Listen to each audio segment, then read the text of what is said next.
Galen Village. Tranquil. Quiet.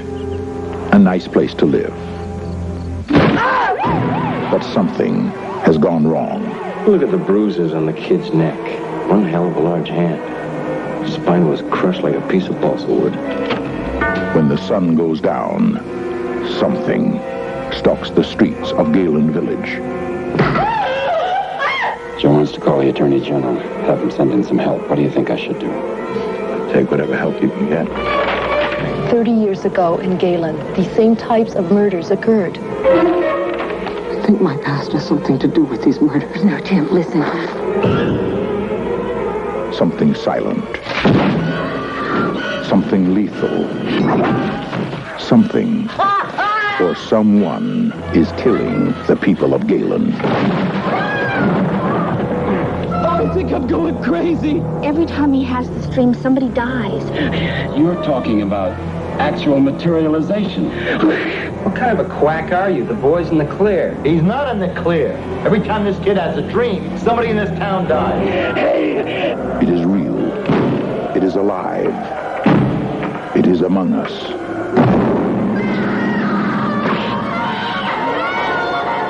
The incubus.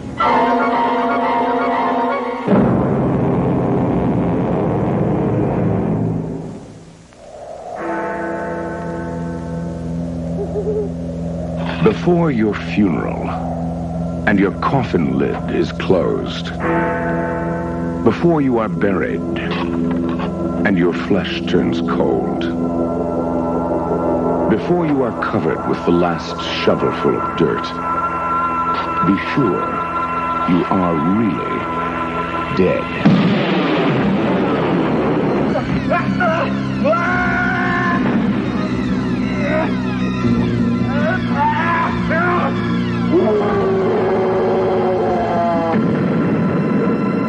Mortuary.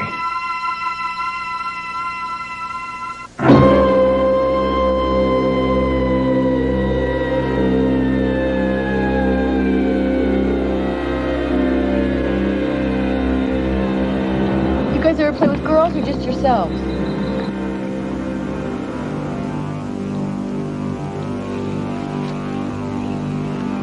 I bet a lot of people around here like to know you're into little girls. Looked like the work of some kind of psychotic. That's Melissa.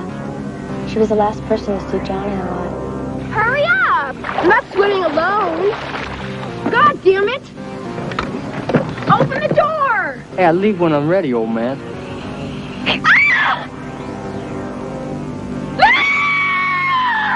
You better call Billy and tell him about his brother. I suppose this is about last night. You know about last night? Don't you want to hear the details about how that poor old man was twitching from his ceiling because you decided you wanted a little attention? I never seen anything like it. Oh, my God. You know, drop pills, you drink or smoke dope or anything? Well, I do a little of everything. Everything, ooh. Maybe we should get together sometime.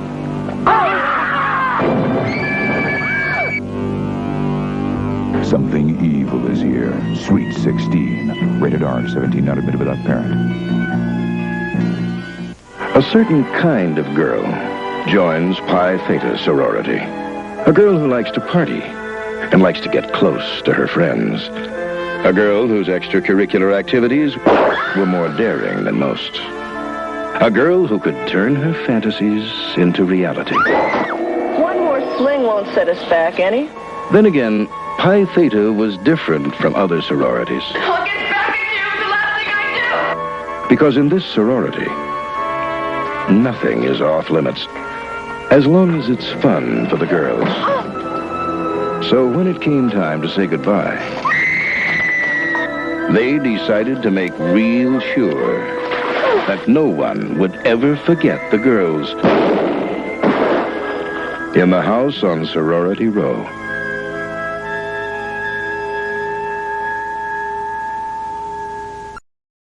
And with that, we are the Slasher Dudes. I am Chrissy, the Slasher Dude, a.k.a. the Slasher Nerd. That is my Slasher cohort over there. Darren from Subjective Perspective Collective. Awesome channel. Check them out. today's slasher stream off the cuff. We're talking about more of our favorite slashers, so it's maybe more than 10. Hope you all join us, and just having fun talking about our favorite genre one of our favorite horror genres. My favorite genre in horror, definitely. How you doing there, Darren? Yeah, not too bad. Just surviving the heat as we are in the UK, but yes. Not to your level though. I don't think we're getting as hot as what interesting. You guys do. Interesting here in California, definitely. We got rain, thunder yesterday. One of the employees at my store said, "What is this, Florida and stuff like that? Dirk's neck of the woods?" And I'm like, "No, extreme, but interesting weather in this interesting world we live in." So. It's all this extreme weather, really, but going on. But this should be good. Jamie? Hey, thanks for coming and saying hi. Hope you're doing good. This should be good because this should be like kind of like a buyer's guide to slashers. I've kind of put a few more obscure ones in there, but definitely there's a few well-known ones in there too. So this should be a lot of fun, actually. Yeah, definitely. Good idea talking to Darren about this. Saying do some slasher streams off the cuff and stuff like that. Keep us consistent here. And I have some good ones, and I know Darren has some good ones. Maybe some ones I have not seen before. It's a great idea, us coming up with this streaming program that him and I both discussed, and definitely a great thing. And we're just it's more of our favorite slashers. Some I have watched in the past, and some new ones. That I've gotten into. No heavy hitters here. No studio. Not a lot of no Friday the 13th stuff here. No Nightmare on Elm Street stuff here. No Texas Chainsaw. Some more interesting stuff that we believe you should all definitely check out if you have not checked that out already. This is a big, awesome community. So probably a lot of these that we're going to show you've already seen. But in chat, just mention what some of your favorite slashers are that nobody really talks about too in the chat there, if you all have time. Yeah, the more obscure ones. Yeah, for sure. Absolutely. But, and there's a lot. This, right, I literally got like a pile, I think, of 30 or 40, right? And if this is part one, I could go on for like 40 or 50 parts because I've got so many slasher films. Oh, yeah. And a lot of obscure ones as well, newer ones. Like when I say newer, I always say, say the 2000s onward. But this should be good. I mean, we could do this for the next bloody 2 or 3 years and I still wouldn't run out. That's absolutely. I totally agree with that. Probably, yeah. I'm doing a challenge for myself. Hopefully you all in this great community will help me or hurt me with that or make fun of me for that or try to get me to do it. But I'm trying to watch 50 films that I have before I buy anything else. So yesterday was Ebola syndrome. So that's 1. So I'm counting that as 1. Some films that Darren and I are going to talk about next slasher stream episode was that 5. Those will be, kind of going in that order and stuff like that before I get anything. It kind of sucks. The Criterion sale is coming up next month. Next month is a big release day for a few things. We got some steelbooks coming from Walmart. Here we go. Seems like Walmart's becoming the new Best Buy over here in the States with a lot of those releases. Excuse me. So, getting that challenge in. And but we're going to start here in a second, just of our favorite, some more of our favorite slashers. And I'm going to go ahead and start here real quick. But just your thoughts again there, Darren. We've talked about this before. Just your thoughts on this slasher genre as a whole, of where you think maybe it started from. Right. So if you could go as far back as say 1946, 45 with the Spiral Staircase. And then there's a few, if you really delve deep into it, there's a few in the 40s. You could even go back to 1932 with the Old Dark House. It's kind of a slasher with comedy elements. Of course, you've got the 60s. The obvious is Psycho. You got Peeping Dead Tom. Pit talked about, I think, the Old Dark House. One of their patrons asked for them to do a review on that. It's pretty good. But my love of this genre started probably in the probably 1980, when all these My Bloody Valentine starting to come out, the Funhouse, The Burning, Mad there Men. was 2 or 3, like every week in New York City, they were playing 2 or 3 up in the cinemas. Yeah, I mean, Maniac. what a time that would have been to be alive, you know. I was alive, but I just wasn't old enough to. Yeah, you know, me neither. See them.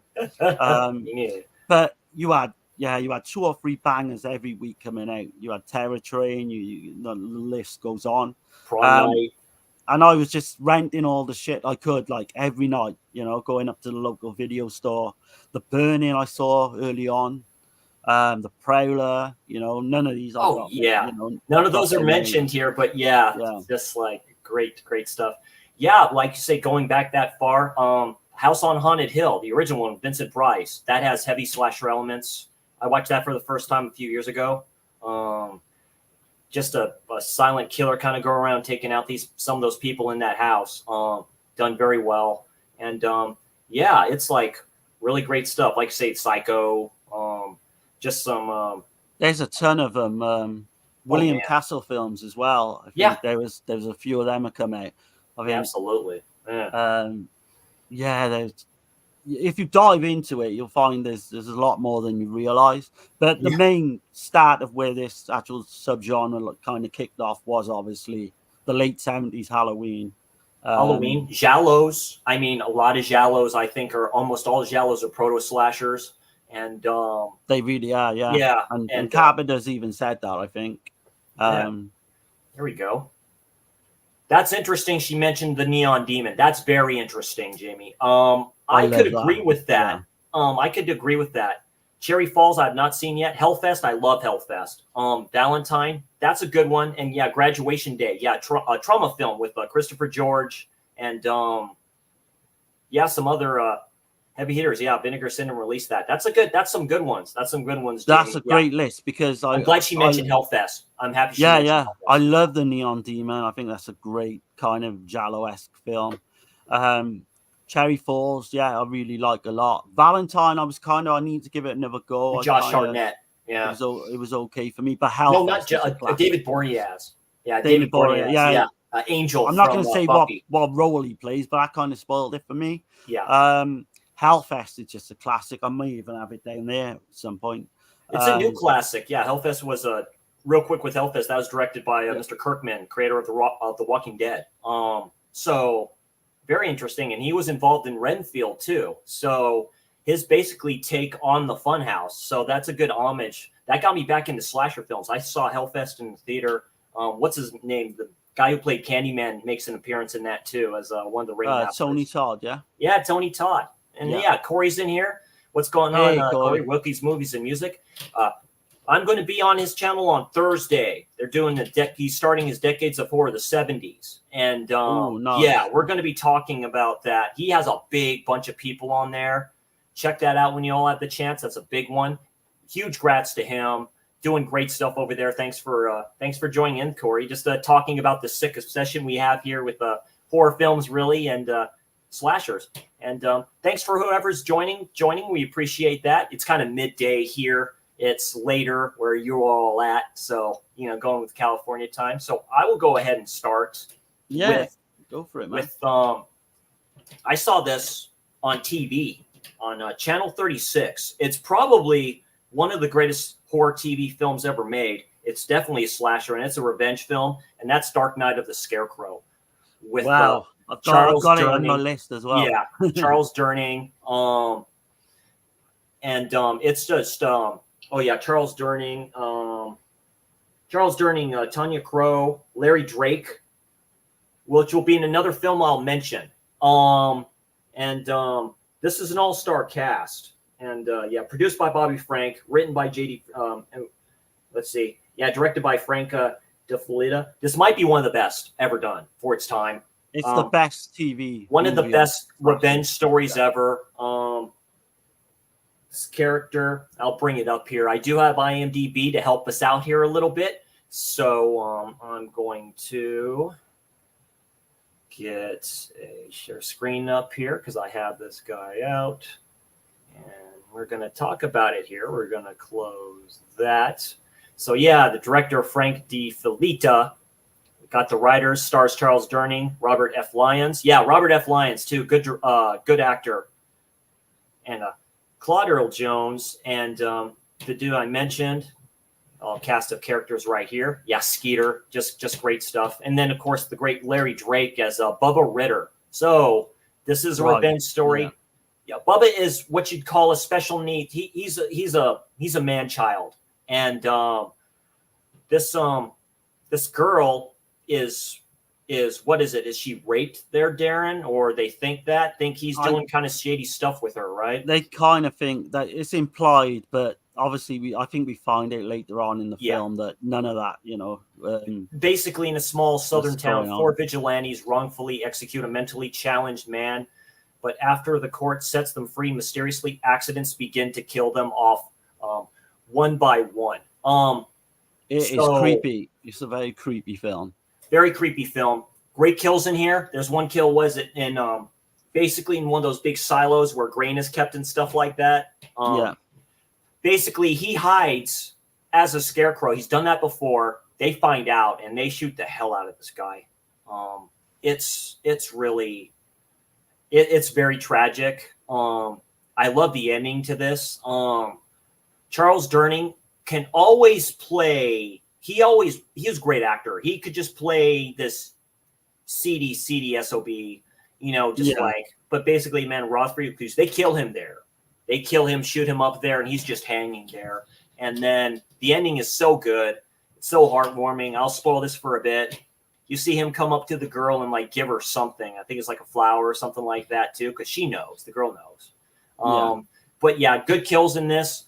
Like I said, saw this on TV probably when I was way too young with a lot of this stuff. But I highly recommend it if you don't. This is the 30th anniversary edition. This was released by BCI. It's actually numbered here too, which is weird. I've had this one for a while, so it has great special features on this here too. Production documentary, Q&A with Larry Drake, and rebroadcast promo, behind the scenes photo gallery, CBS Network world premiere promo. So this was done on CBS television. That's right. So yeah, that's basically one of them.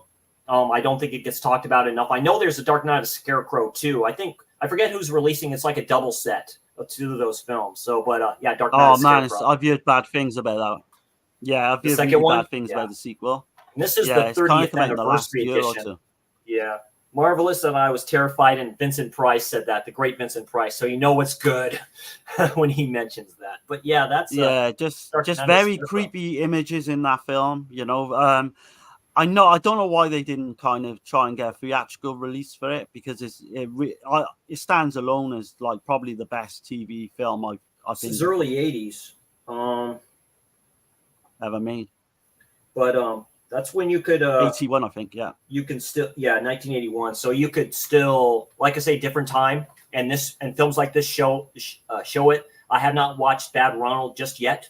But that was done in the late 70s, but it's during that time where you could push the envelope a little bit, and some certain stuff was allowed on TV, and you get gems like this. You can still get this on Amazon, I think. So yeah, there's you don't have it, get it.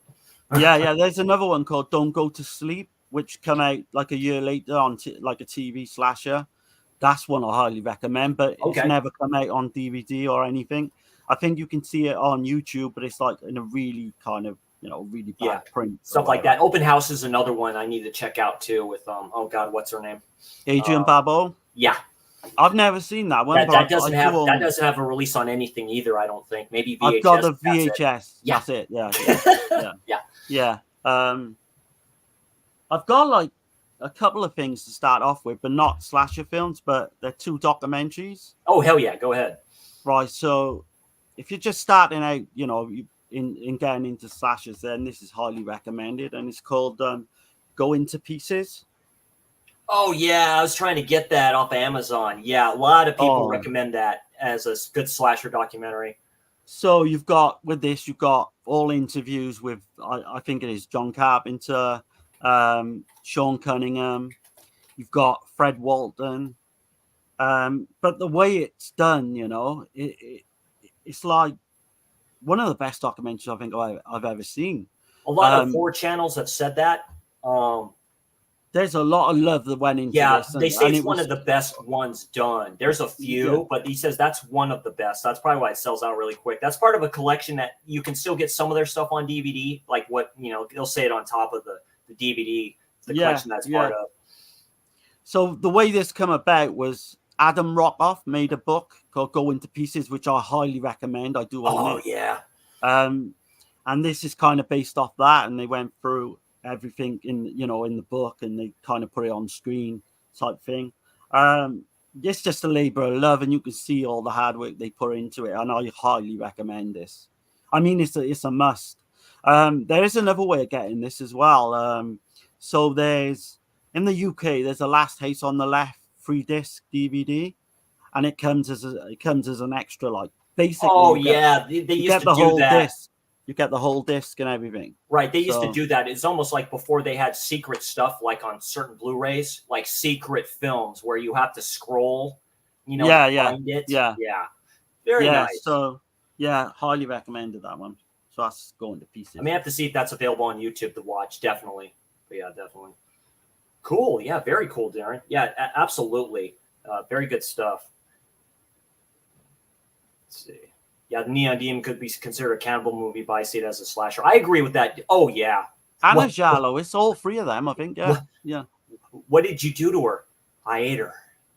And that's so good. That's so sexy. I'm sorry, I ate her. I was like, damn. I come late with to her. No. Yeah. I come really late to the Neon Demon. Like, I've watched it in the past year, but on like Gizmo's channel. Brian from Brian Goes Blue has a great release of that. I love it. Great release of that. Yeah. It's one of my favorite. Like Neon. Well, it's like a Neo Giallo as well, isn't it? But it is a heavy Neo Giallo. Yeah, Keanu Reeves. It's an amazing film. All-star cast, really. I forgot American Psycho and 10 to Midnight. American Psycho's a flipping masterpiece. They're going to be coming up on my list, I think. Yeah, I love those two. 10 to Midnight, with Charles Bronson. I need to check that out. Oh, great film. Yeah, I've watched Going to Pieces countless amount of times. Such a great dog. Yeah. I can see that, Jamie. Good deal. Yeah, awesome. Yeah, beautiful lady. So you kind of know how the business is a bit and how that. Yeah, how it's like go off topic there, but such a damn good trippy film. It takes heavily to me from Mulholland Drive. You can almost do a double feature. Really, it really kind of shows how Hollywood really is a bit. And stuff like that. Yeah, there's hidden messages. Yeah, there's a hidden message in when there she too. mentions when she's on that, diving board. It's like my mama used to tell me so many things. I'd be this or be that. Warned me and all this stuff too. It's like, oh, wait a minute. So, there's a lot of like subtext going on in that. About the whole, modeling and getting into the film business and Yeah, absolutely. Yeah, very cool having Jamie here, like talking about that. Very cool. My next up, I just watched this for Slasher Saturday. This film surprised me. I know Brian likes it a lot. That's The Final Terror. So do I. Yeah, I do. This is a great. I wouldn't say great, but it's a backwoods slasher. The opening to this film is kind of funny because that was added on. It's basically these two these two campers or something like that get killed in a very unique way. It's like a trap and stuff like that. That's done very well. Like with that's the most unique kill I've ever seen. I don't think I've seen a kill like that since. What is it? They're like cans, tin can, tin can lids on there. Yeah, right. Those are sharp, son. Those are very sharp. This is an all-star cast here. Of people. If you don't know, let's see. I think it's got Rachel Ward. Yeah, Rachel Ward. My goodness. Yeah. Beautiful, sexy lady. Who's also in Night School, which I highly recommend that. Yeah. Daryl Hannah's in it. Yeah, Daryl Hannah's in it. Small role for her. She doesn't play a lot. One guy he played on TJ Hooker. I haven't seen that show in years. Yeah. Is it Adrian Zemed? I think his name is. Yeah. Zemed. So. This one didn't come basically this sat on the shelf for a couple of years because yes, it did around the time when the Burning and stuff like that came out because it was done in 81. So it was during that time. Like I say, this is a triple feature, so it could be Madman, The Burning, and The Final Terror. It has a little bit of Deliverance in it, as a film. Directed by Andrew Davis. Writers John George, Neil D. Hicks, and Ronald Shusett. Good special features on this Blu-ray. It's a rough cut though. It's one of the rare ones where Scream Factory explained, to get the original camera negatives and stuff like that. You can tell, but I like the feel of it. It's a grindhouse feel of a film. So it's done very very, very well. You see some of the cast of people in here. This is the opening scene, which is quite funny with these nice looking people. Like I say, that scene was added into this film, but yeah, didn't they went back, like you said, I think they went back and did 2 or 3 scenes nearly a year later, I think it was. If I remember rightly. So a lot of these people I recognize, like John Friedrich. I recognize him. That dude plays a psycho in here. And Adrian Zmed, of course, Daryl Hannah, Lewis Smith I recognize, Ernest Hardin Jr., who's been in the game for a long time. There's Rachel Ward, my goodness. She's a scream queen, really. In the Thornbirds, if y'all don't know. That's where I remember first seeing him. Mark Metcalf, seen him in other stuff. So all-star cast in here. Really kind of trippy. The ending I liked a lot. Maybe some people don't, but I recommend this one. Basically, these students, what are they, students or something like that? Or what are they, Darren? I think they're students, yeah. They're basically just going they don't explain it in these, they're like, and the dudes that are taking them up here in this bus are like forestry people. And one of the group is like a psychopath, basically. He goes in there and wakes them all up and stuff like that. It's really trippy, They give him a hard time about that. Then you figure out kind of what's going on with them. I'm not going to spoil the ending. I highly suggest you watch this one. But yeah, that is the get back here. Sorry, going. But yeah, that's the Final Terror. Highly recommend that. I think I gave this like a 6.5 out of 10, possibly. It could go higher. But yeah, definitely check this out if you have not check this out. I believe this should still be available to get. So, and good special features in the back. So it interviews with actors Adrian Zmed and Lewis Smith, post-production supervisor Alan Halsman, and the composer Susan Justin. Alan Halsman he stutters a little bit and stuff like that, but very good interview with him, and he talks about it. And the actors are great that they come back and talk about this film. That's so cool when they do that. And he's like, yeah, it was a fun time just doing this. I love it when I get it from their point of view, like going to these places. I forget where this is filmed at. I think it's filmed somewhere in California. Yeah, the Redwood Forest. So right next to Oregon, before you go into Oregon here in the U.S. So, but yeah, definitely check this out. Great backwoods slasher. Highly recommend the Final Terror. Not what I thought. Definitely it was kind of a Friday the 13th knockoff, but it's decent for what it is. Yeah, there's all kinds of kind of stuff in here. Yeah, and that was done in '81 too initially. So it's So it came out in '83 basically because they knew like Daryl Hannah was going to be a big name. Adrian Zmed went on to obviously do T.J. Hooker, and there's a couple of others in there, like you say, Rachel Ward. So they kind of cashed in on that and brought it out. I think it was 1983 they brought it out. Yeah, but, films with. It's a solid one. I know a lot of people don't like it, but that's a shout out to Night School too.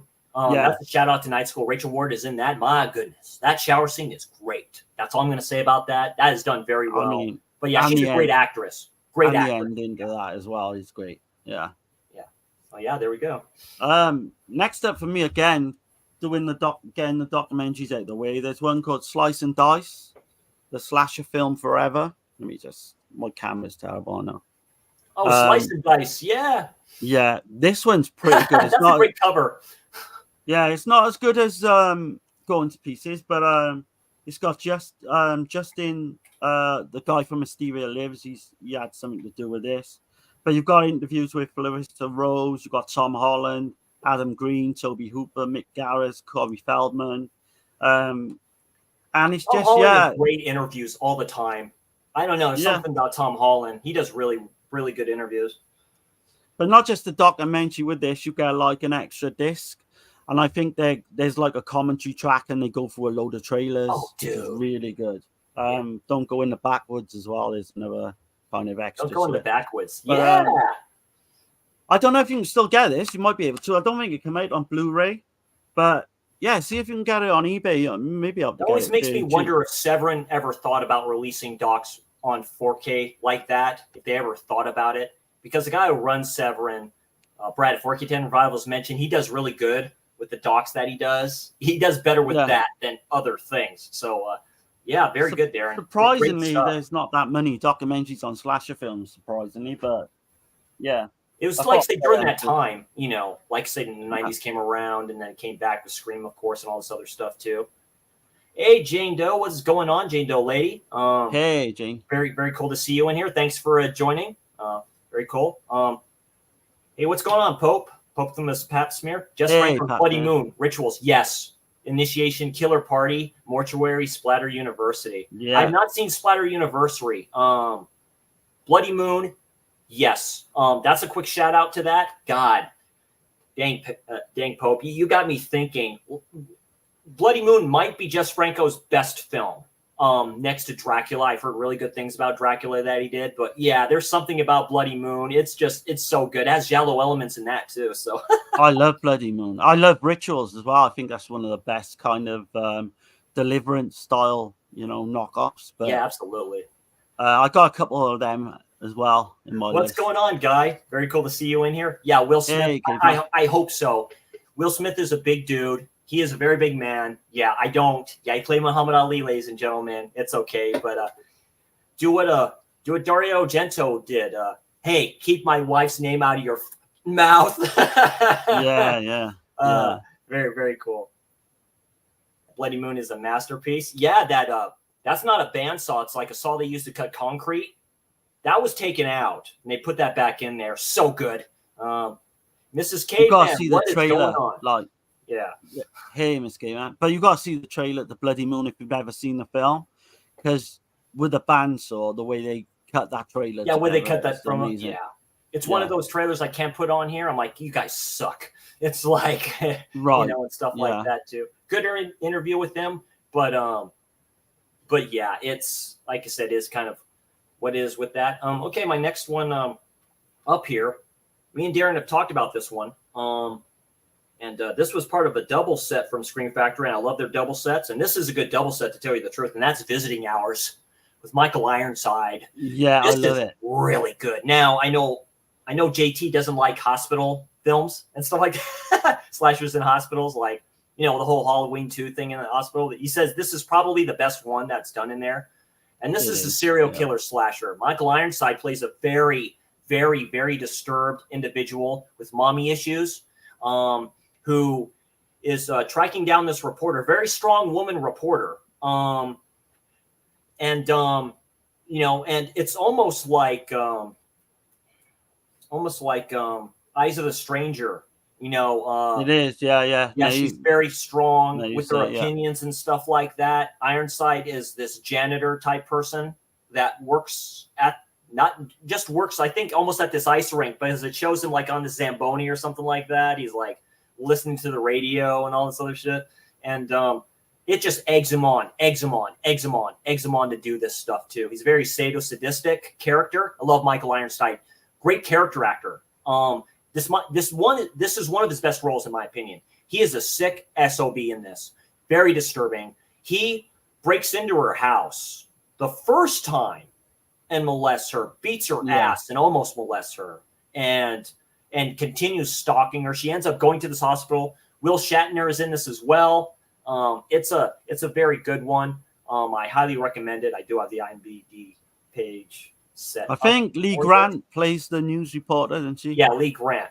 Right. I've always loved this. Jean-Claude Lord, very interesting director. Yeah, misogynistic killer, assaults a journalist. Then he discovers that she survived the attack. He follows her to the hospital to finish her off. Done so well. There's a scene where he's in like the infirmary or whatever it is, and he's just sitting there like pacing back and forth. Like I say, visions of his childhood and all this other stuff too. His father is in like a nursing home or wherever it is, almost like a vegetable a little bit. And Linda Pearl is in here too, and I think that's the one who played the nurse that helps her out. Yeah, Lee Grant, Deborah Ballin, there's William Shatner. Subdued role by him. Harvey Atkin is in here too. That's a good role for him.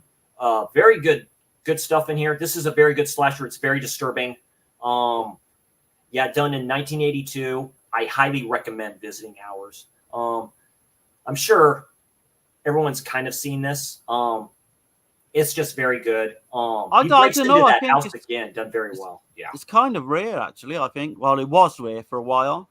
Yeah, it's a Canadian film too. It's done in Canada. Yeah. I've said it before, but I first saw the trailer on the end of one of these like films you rent out, and like you got the lights come on in the hospital and form a skull in the trailer. It looks amazing, and I was like, "Shit, man, I gotta watch that." And good it doesn't disappoint. Like good double feature with this. Bad Dreams.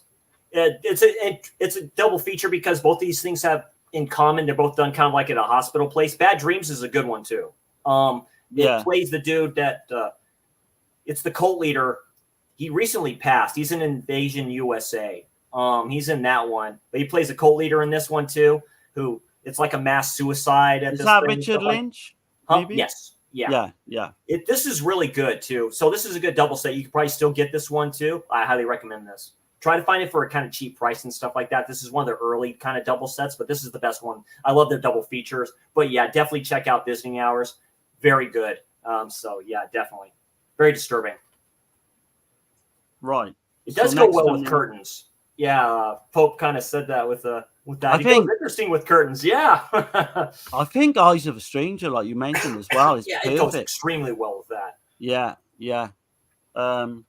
This one I need to get the Blu-ray because this is only, believe it or not, like a DVD-R. This one's called Phobia by John Huston. Oh, okay. Film from 1980.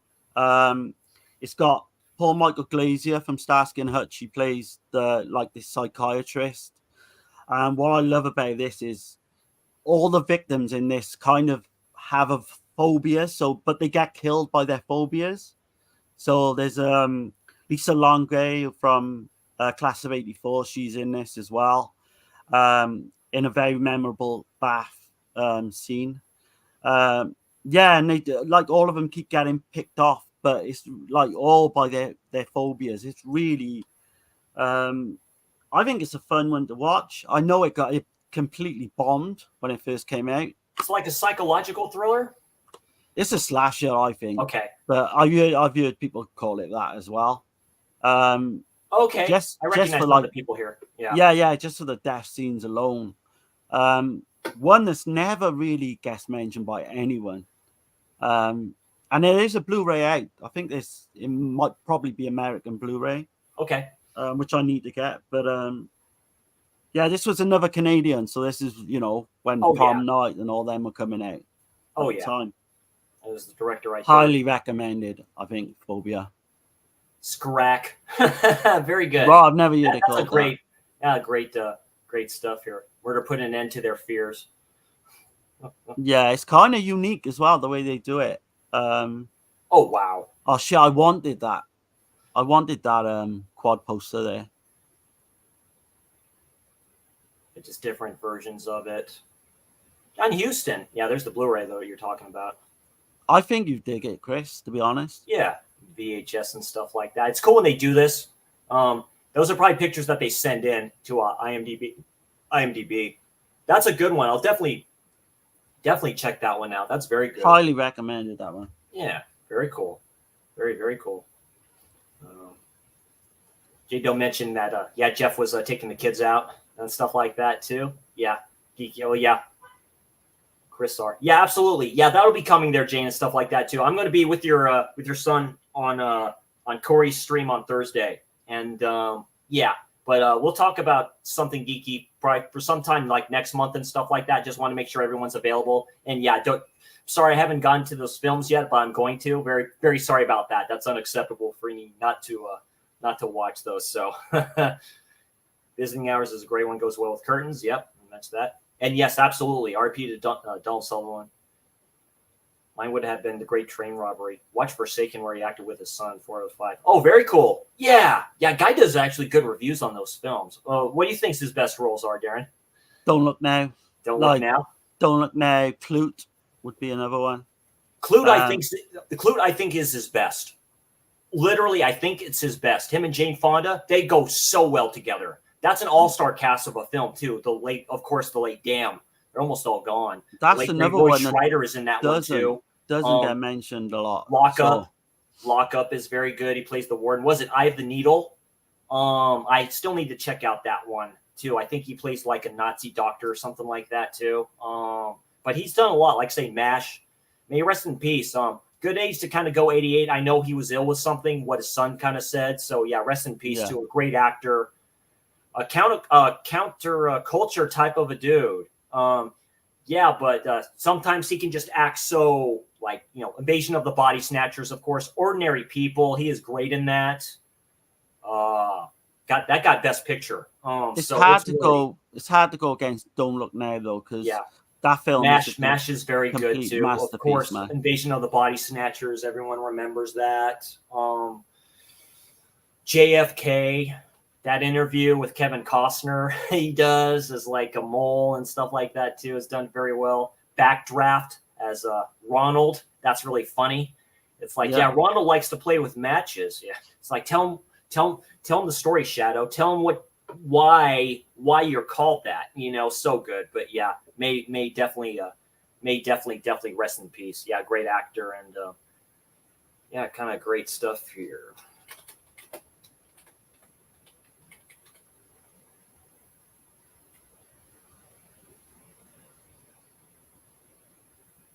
See here. Sorry, y'all. Just give me a quick second. Well, I kind of get the gist of what this next slasher I'm going to show him. And just recently kind of watched this one. I remember getting this on a Kino sale, and this was released by Scorpion. So maybe Severin will release this on 4K. I would like to see that. That's The Unseen.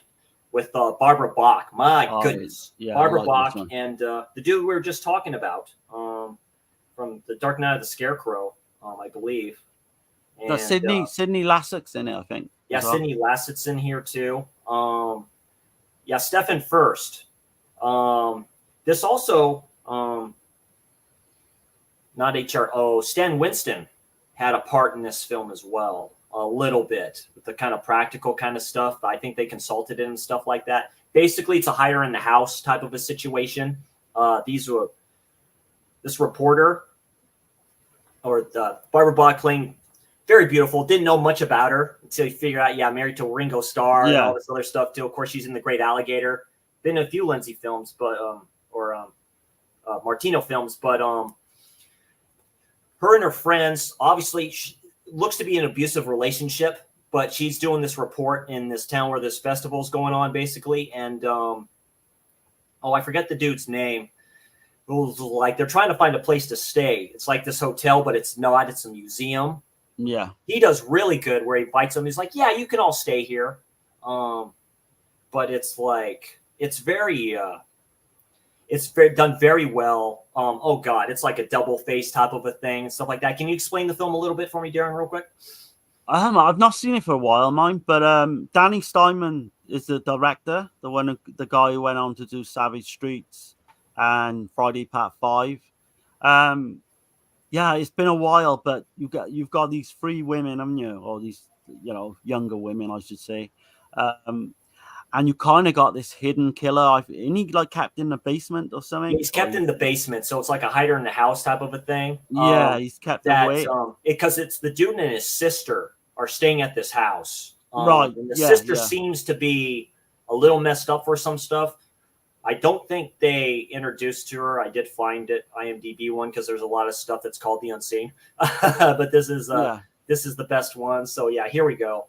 That's a sick that's a fold out kind of poster there. That's a nice one. You get to see the very hot Barbara Bach's hair get wet for like a quick second, which is hilarious. Directed by Danny Steinman, writers Michael L. Grace, Kim Henkel, Nancy Rifkin, stars Barbara Bach, Sidney Lassick, and Lila Gardoni. Ain't there like a hole in the floor where the killer? Yes, there's grates in the floor. It's an old school house. Yeah. A few of those girls get taken out by that grate. One scene is very interesting how that's done. Junior, The Unseen. Stephen Furst, big dude, great guy. Sidney Lassick as Ernest Keller. great actor too. It becomes like a thriller type of a thing. Sidney Lassick does a great performance as Ernest. Great performance, very good. And I think the whole reveal. Leela Goldoni does a great performance as the sister. This is a great thriller, great slasher. I don't think enough people have watched this one. This is a great release. It's a great film. Yeah, like I say, like the whole reveal, the ending is worth watching just for that. Of course, many shots of Barbara Bach. Yeah, that's where she gets dirty. Like all of a sudden, you see her hair like that because it ends up in here. But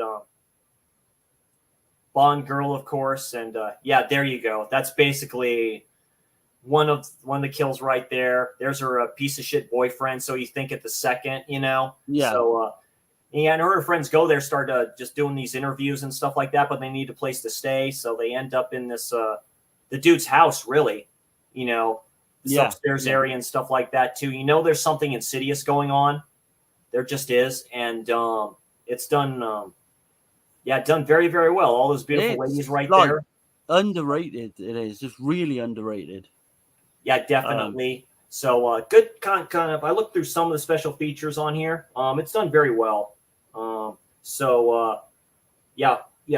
Herbert R. Steinman did Dawn of the Dead, or like kind of produced that and stuff like that. Co-writer Kim Henkel from the Texas Chainsaw Massacre. So directed by Danny Steinman, Savage Streets. So, but I know, like I said, Stan Winston had like a little bit of part in here as the creature design for Junior and stuff like that. Right. Like I said, great performance by him. Sad ending, really. It is. It's a good dramatic sad ending. I like it a lot. So it's like really, really good. So highly recommend it. That's The Unseen. Sorry, I went a little bit on about that film. No, man, that's a great one. Great one. Got some. Yeah, absolutely. Yeah, subscribe to these awesome people. Thanks, Kate, man. Yeah, definitely. Nothing personal. It was personal with Susan Summers. It's about one to watch to this day. Oh yeah, because he was talking about a film.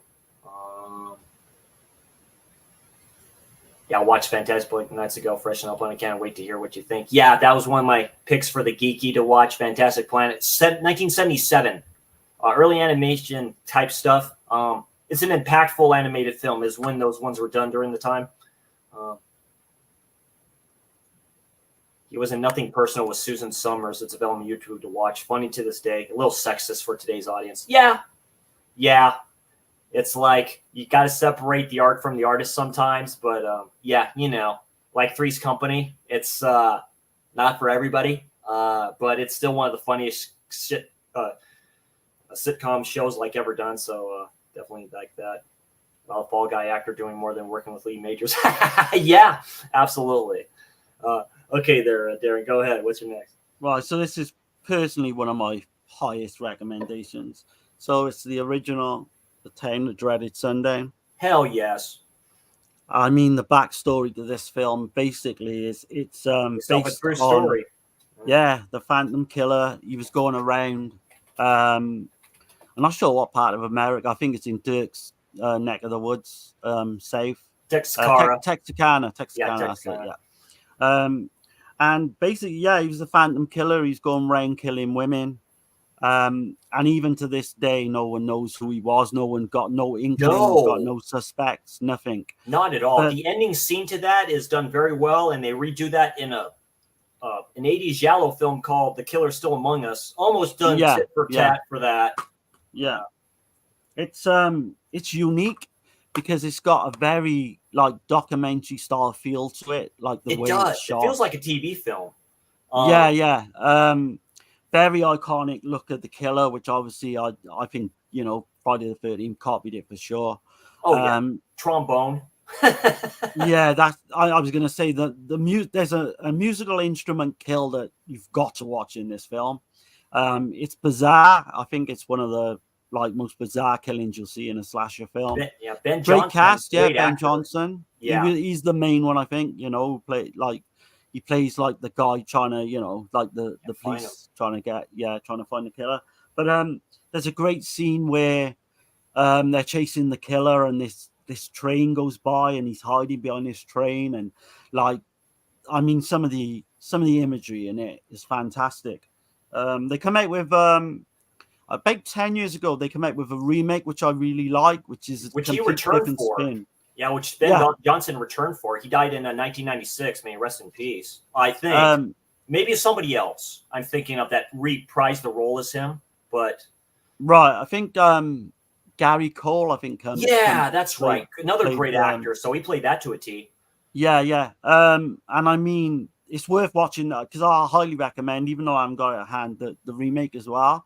Yeah, they do funny stuff in here. Yeah, very funny stuff in here. But there's a little bit of comedy, which you gotta expect. You know, I think the guy who did Boggy Creek is the same guy. Yeah. Yes, it is. The same guy who did Boggy Creek. Yeah. Yeah. And there's an extra disc with The Evictors. There's a film. The Evictors. I have that same release. Yeah. But yeah, I mean, man, I've got the one sheet. I've got the UK quad. There you go. There's the kind of kill like that. Steve Miner had to have seen this. God, absolutely. Yeah. It was a great. This was 76 as well, which makes it even more like this, like a proto slasher. I think. Oh, heavy proto slasher. The way it's done, like. You can see all the early 80s slashers have copied. Lover's Lane. It's a Lover's Lane type of a thing. It's like, scene where they go to the road of the first kill, I think it was, of what happened to her, and they explain. I'm like, dude, that's crazy. Yeah. I mean, and you get to see, like, the killer's feet as well. And it's, honestly, man, I mean, if you get a chance to get this, listen to the commentary track, because there's a guy, he's a historian, and he knows all about the original Phantom Killer case. Very nice. And if you get kind of interested in that, then I would highly recommend you to go on the old newspaper articles online, and you can read up all about, 1946 Phantom Killer. Put that in, and it'll all come up. Yeah. I mean, top. Look at that. Top 20 slasher easily for me. Oh yeah. There's a trombone kill. Pretty close. Just iconic scenes in this film. Yeah, great stuff. Oh, and the way he blows as well, because he's got that mask on. Yeah. And he's blowing, and it just kind of makes it even more eerie. There's a scene where they're all talking about the killer, and no spoiler here, he's there with them. They show it from like the feet and stuff like that too. I always love that about that. He's like, he's there. Like, could be anybody. Could be just a regular person, right? So it works out so good. Exactly. That's a great poster. That is so good. That's like old school type stuff. I'll have to pull out my quad like poster. I think everyone. That's even better. That's good artwork for that. So it's done. I would, even though this is done like, it's kind of like grainy, even the Blu-ray. I mean, I would love to see a 4K just to get like more special features, because there's not that many on you. Or Warner, that's the old school VHS of that. But Charles B. Pierce, it was a director, very infamous kind of director as well. I like his way of doing like Boggy Creek, and he's got a certain style and charm to him that you're either gonna love or hate, probably. But that's very cool. This should be in everyone's slasher collection. I think. I totally agree with that. I watched that earlier this year or last year. I have that same Blu-ray and DVD combo and stuff like that. That's cool. I'd like to see the Believers, or was it not that? What's it called again, Darren? Victors. Get a Blu-ray release or something like that. I need to check that out. Wild Wrangler has mentioned that. Surprisingly enough, I think Steve mentioned it on one of the Eurocults.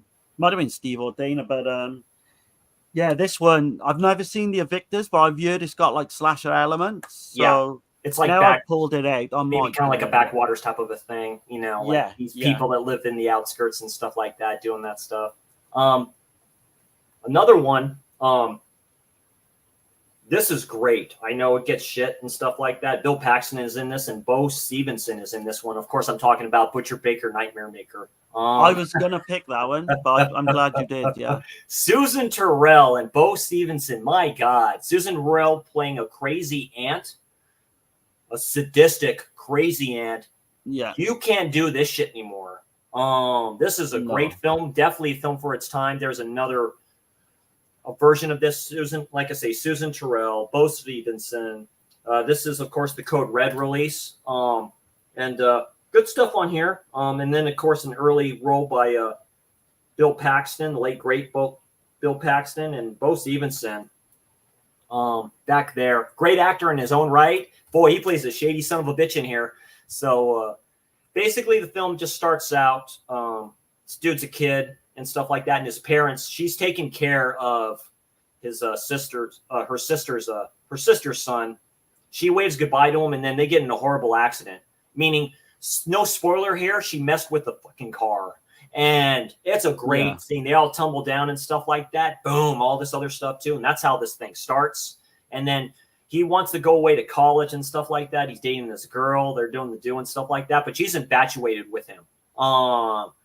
Yeah, she's like, like being a little bit too creepy around him and stuff like that too. Susan Terrell, she's quite pretty, to tell you the truth. But she plays this Anne here, which is funny. She has neighbors and stuff like that too around here. Yeah. And like, oh no, it's gonna kind of go away and all this other stuff too. Jealous of the girlfriend. Then all this shit starts to happen. It's a great shit crazy, man. Crazy. It's a batshit crazy film. I highly recommend it. I'm sure people have seen this one. But yeah, an orphan teenager finds himself being dominated by his aunt, who's hell-bent on keeping him with her at all costs. She drugs him in here. Boone Collins. Like incest as well. Yeah, a lot of incest. Steve Bremer did TV stuff. So this is kind of his first whatever. Yeah, Jimmy McNichol, Susan Terrell, Bo Stevenson.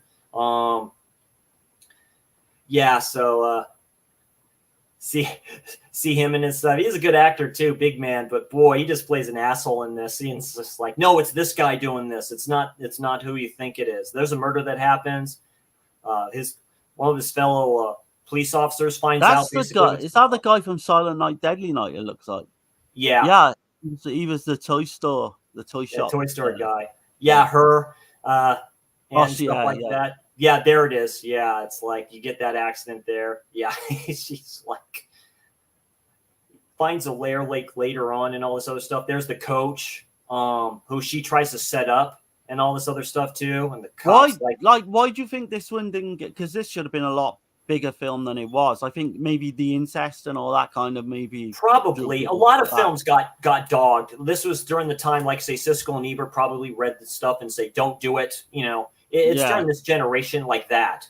I mean, it's during this generation. Let the kids play and all this other stuff too. And just like every generation, they're just like, it's like it's like what can you kind of say about this? But this was on the Video Nasties list as well. It was one of the Video Nasties. Yeah, one of the Video Nasties. Yeah, because there's because of the incest, I imagine. I can't see nothing else really being offensive. There's almost like a setup rape type of a scene where it is a setup, and you're like, dude, it's like really, taglines, a haunting rhyme for bedtime, and of course it has goofs in here and all this other stuff too. Yeah, Video Nasties. Censorship and talks about that, and it came out in 1982, Los Angeles, California. On locations. Royal American Pictures, and then it's called like Night Moves or something like that. I forget. There's another name for it too. It's a reversible artwork. Night Warning. Night Warning. Thank you, Darren. And Butcher Baker Nightmare Maker. That's a good poster right there. It's done very good. Good final girl, you can say in here. I like it a lot, but definitely check that out. Highly underrated. Yeah.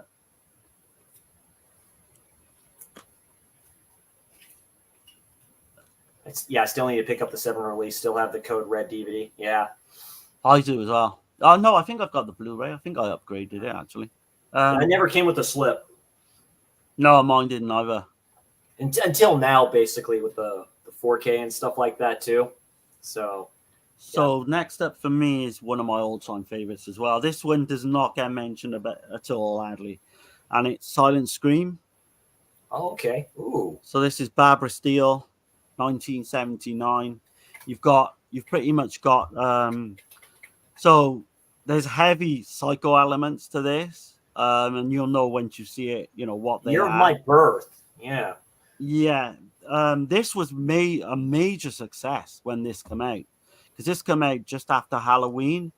And I think this is probably one of the first body count slashers, even though there's not a lot of killings in it. It's kind of one of the first, with the whole kind of body count and Cameron Mitchell's in here. Okay. Yeah, Barbara Steele, Steve Dubin, and Brad Bearden. Okay. Yeah, nice. Yeah. So you've got these this one girl, right? This one younger lady, should I say, and she's trying to find this place to stay. She goes, and it's all kind of by this beach, this lovely beach, this big house. She goes to stay there with her friend, and there's this other guy, I think, that comes along and stays there too. And basically, there's something, someone going around, something, or someone going around killing people. You've got the son, the guy who plays the son in this. There's very much like Psycho, like and Anthony Perkins type, Yeah. There has to be him? Like a major influence. Yeah, He's the actual. He's one of the girls' love interest. The one I'm on about is the younger boy. He might be on him. Oh wow! Yeah. Very good performance, I'd say. There's the leading lady there on the right. She's excellent as well. I'm trying to think what her name is now. Rebecca Baldwin. Really good performance. This one just does not get the love, Barbara Steele's not in it for long, but when she is, boy, man, does she make that scene work. And yeah, I mean, it's a must. It's a complete must for any slasher fan. For me, I would say. The old school, yeah. She looked great then too. So it's like, yeah. But I can't believe why this does not get brought up much. Like Friday the 13th, I've got that poster. Nice. Yeah, I was lucky enough to bag that quite early when. Like at the big house. It's the big house. I love old school houses like that. They're perfect for horror films. They just are. You'd love this one, Chris. Honestly, you'd absolutely love this one. Oh, that's a good one. Yeah, that's a trip. Okay, that's obviously a UK release or something. Yeah. There we go. Yeah, very good. There's a French poster there. Yeah, the French poster. Yeah, 9 out of 10 for me. 9 out of 10. That's very good. That's very good. Yeah, excellent stuff. Yeah, I definitely need to check that out. Silent Scream. I think that's on YouTube. You can get it. I think you can get the Blu-ray. I got it in a sale. I think Dirk picked it up for me in a sale back last year, like £8, I think, or something like that. Nice. If you can get it for, I'd say anything below 15, 20, you'd be all right. Absolutely. Very good. Coming out the great stuff. All right. Next up, wow. So yeah, this is a dark, disturbing slasher. It's a Christmas slasher, of course. I'm talking about Silent Night, Deadly Night. I fucking love this film a lot. Yeah. It's a serial killer film. It's a character study. Yeah, it's pretty insane. I haven't watched the second one yet, but done very well. Silent Night, Deadly Night, done in 1984, directed by Charles E. Seller Jr. Writers Paul Keamy and Michael Hickey. Stars Lillian Chauvin, Gilmer McCormick, and Tony Nero. That opening here is all you kind of need to know. Almost a Category 3 style. Pretty good cast of characters here in this film. It's a very dark, gritty slasher, basically for the time, of course it is. So basically, after seeing his parents murdered in front of him, a young boy spends most of his life in an orphanage where he is abused by Mother Superior. That's right. Yes. We're going there. When he becomes a teenager, he gets a job as a toy store Santa. When seeing two people having sex in the store brings on flashbacks of his parents, his turmoil leads him to become a Santa serial killer. Yeah, his parents are killed by a Santa Claus.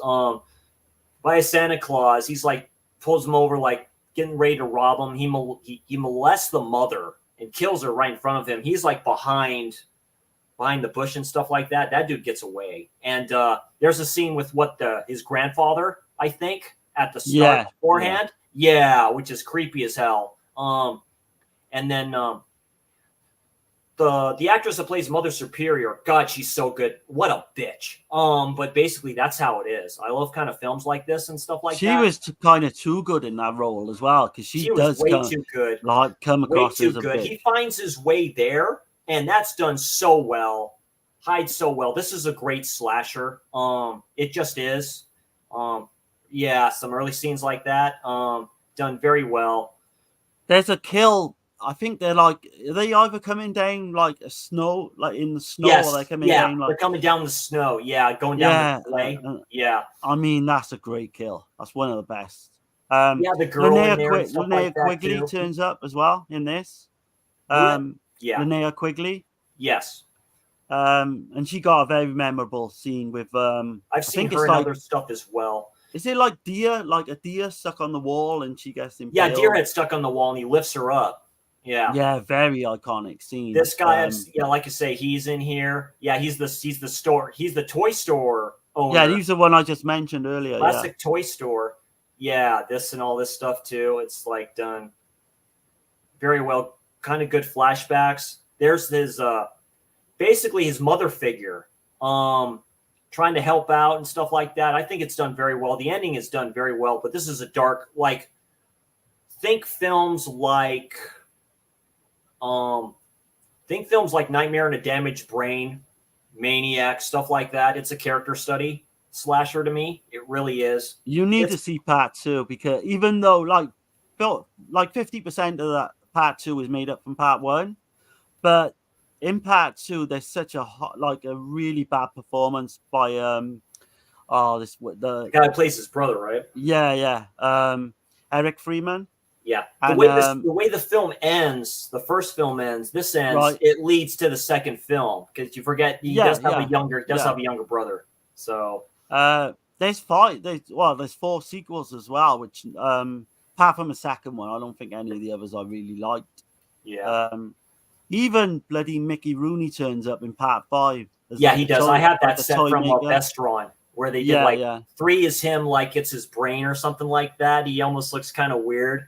It's weird because Mickey Rooney, when this film came out, he never wanted to do it. No, it was protested against. This film was protested because the mothers was trying to say, now you're getting Santa Claus as a slasher killer, like we got to ban this film and all that. And I think they got it taken out of theaters too. People started to realize that and stuff like that. But it's Christmas Evil as well. It was done a few years before. Absolutely. There you go, Pat Smear. Yeah. I think I actually prefer Christmas Evil, if I'm honest, because that is definitely like a Maniac style. Like who released Christmas Evil? Was that Vinegar Syndrome? That's out of print.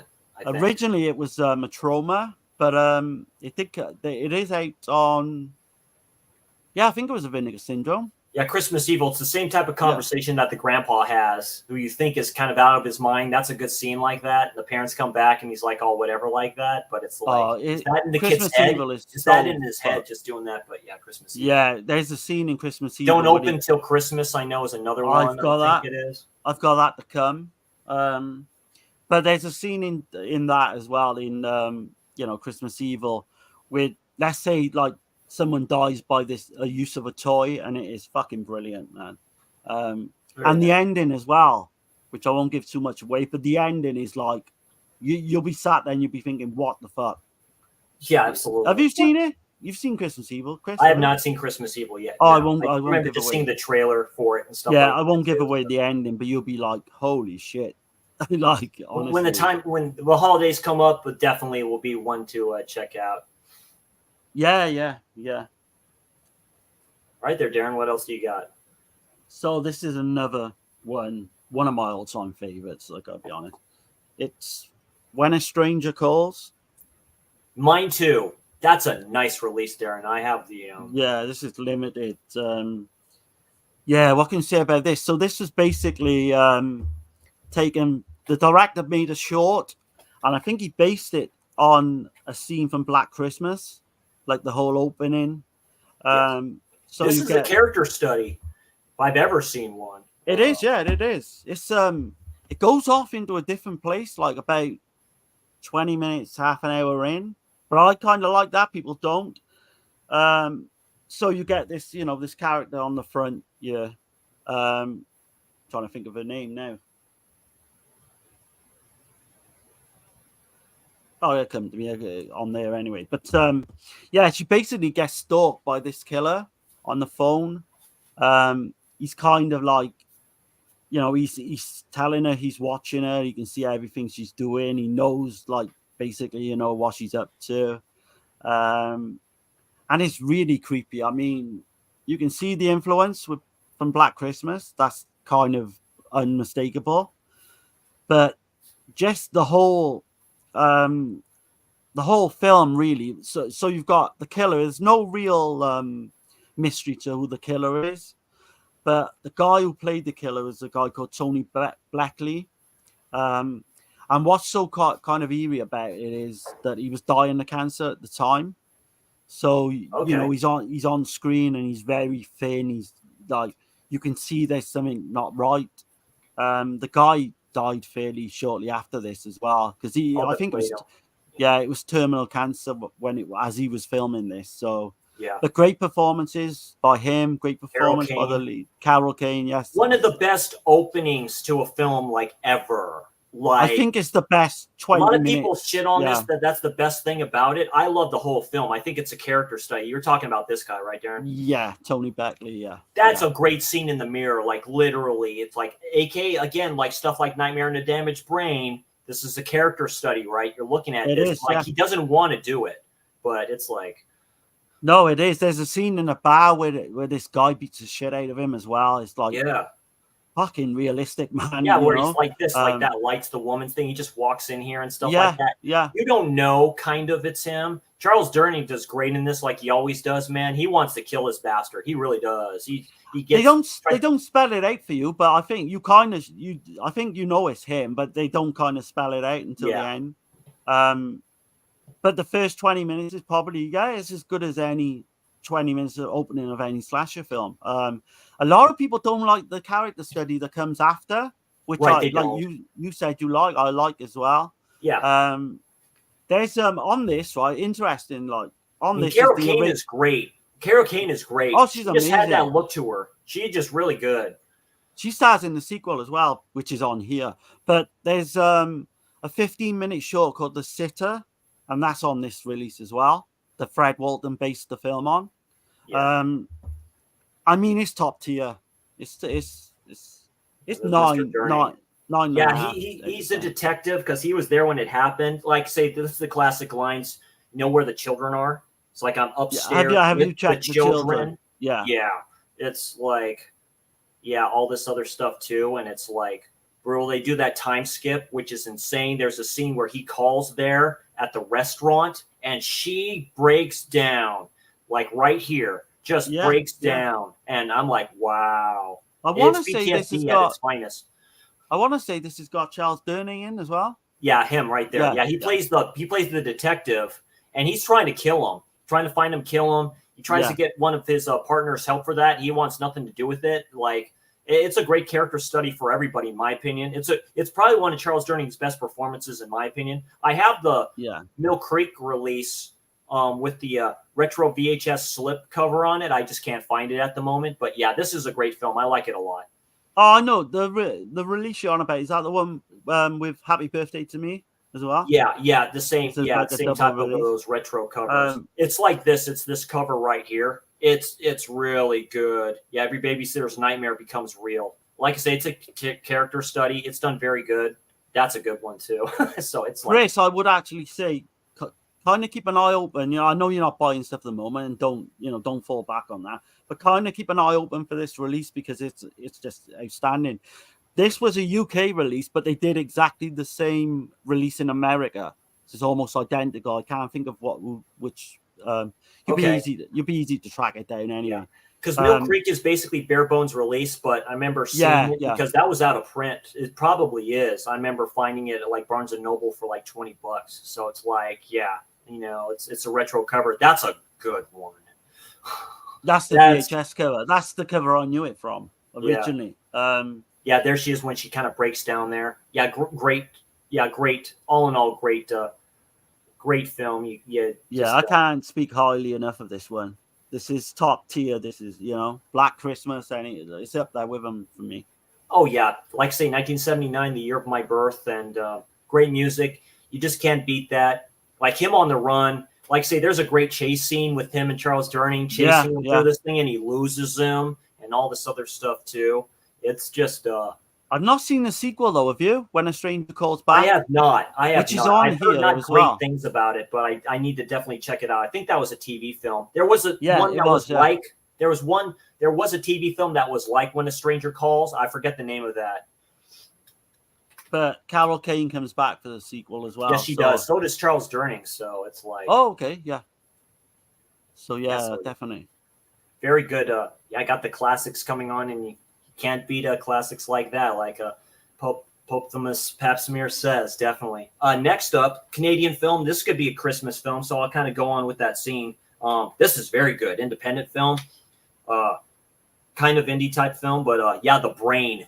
Mind Over Matter. My God.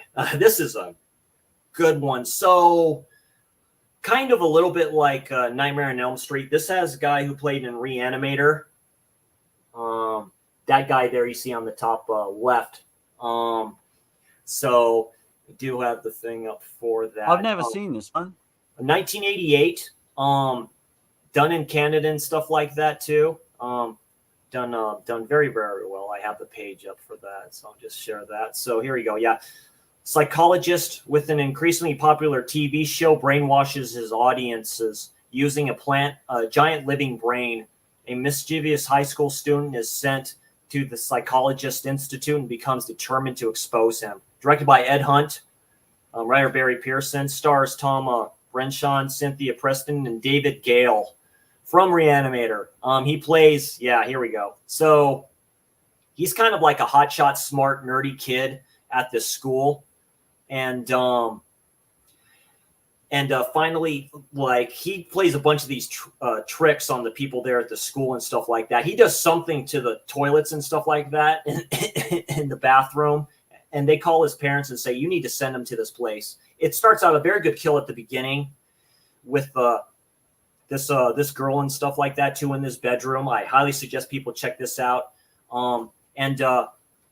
He goes to this place, and then some trippy stuff starts to happen with this dude right here, where you figure out basically they have this brain, this huge brain in this place and stuff like that. And think Nightmare on Elm Street a little bit. It's messing with these kids' heads. The brain's able to get into these kids' brain and start to do some shit to them and stuff like that too. Make them think something's going on, really hallucinogenic stuff like that. I highly recommend it. Yeah, there we go. It's funny, practical effects, but yeah, this big sucker. You don't see that at first. First, it's just a big human brain and stuff like that too. But it's a paranormal slasher. I like it a lot. Yeah, this guy right here. He's part of the people that go in the Institute. I forget his name, but it's a fun one. It takes place around Christmas time, it looks like, and stuff like that too.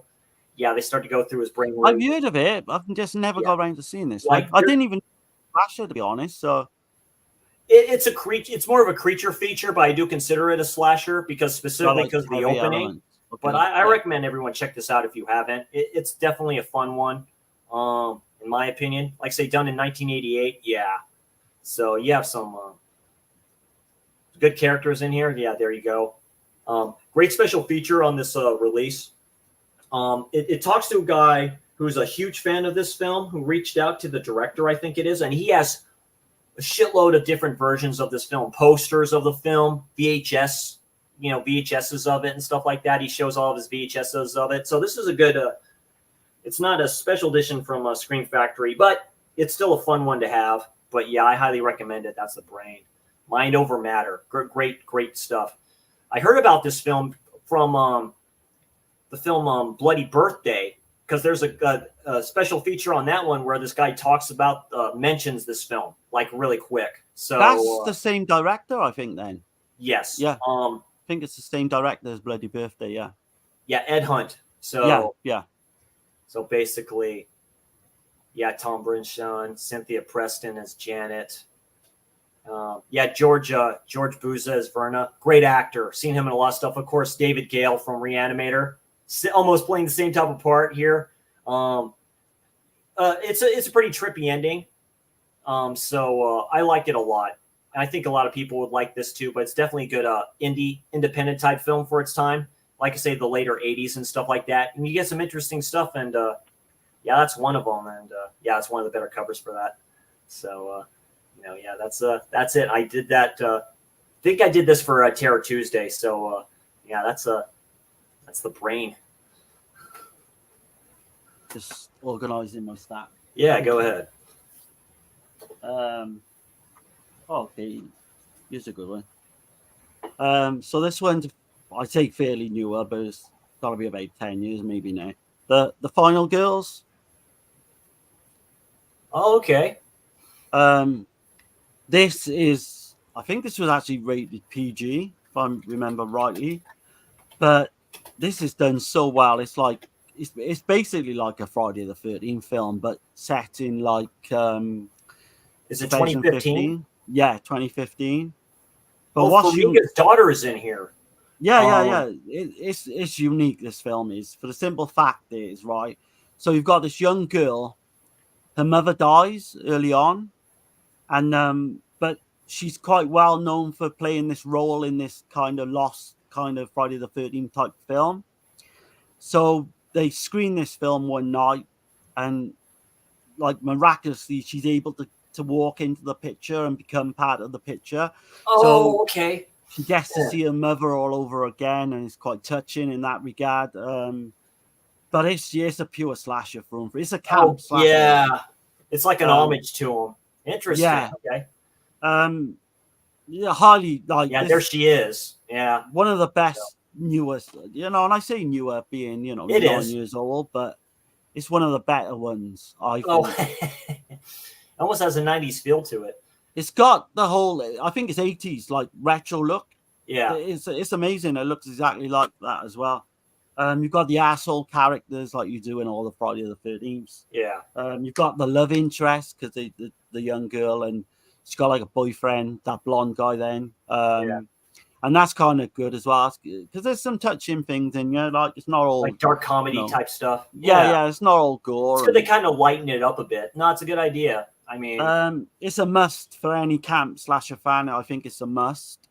It kind of got a good buzz when it came out. I don't hear many people talking about it now. But yeah, I'd have to... I need to upgrade because I only got the DVD, but highly recommended. It does look very 80s, 70s like. The whole... God, they're doing like Texas Chainsaw Massacre stuff here with this band. That's really good. Yeah, that's why.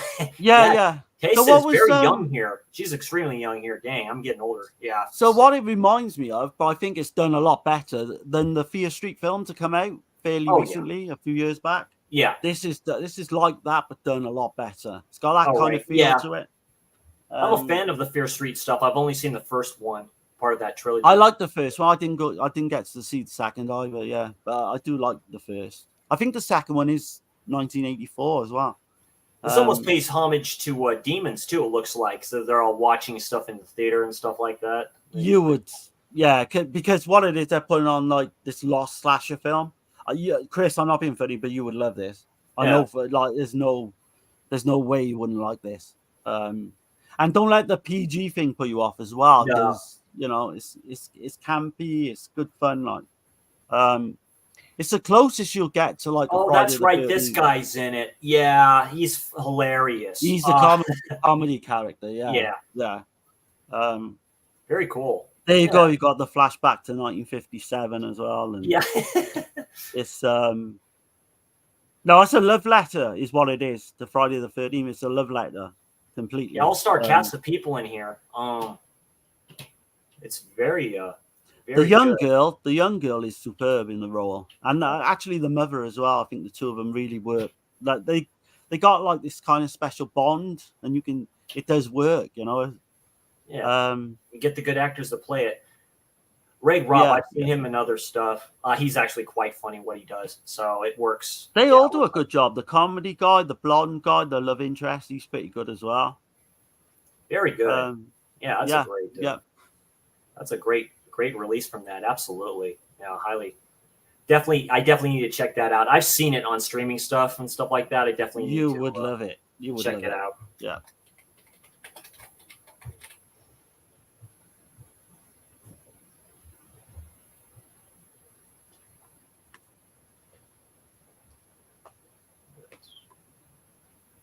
All right. Well, I recently watched this one, and Mr. Johnny Walker loves this this director. So this is Herschel Gordon Lewis's Blood Feast from '63. Yeah, this is a very cool proto slasher. Again, another character study. So let's see if I can explain it. It's technically kind of like, because I know you guys have discussed this film in the past.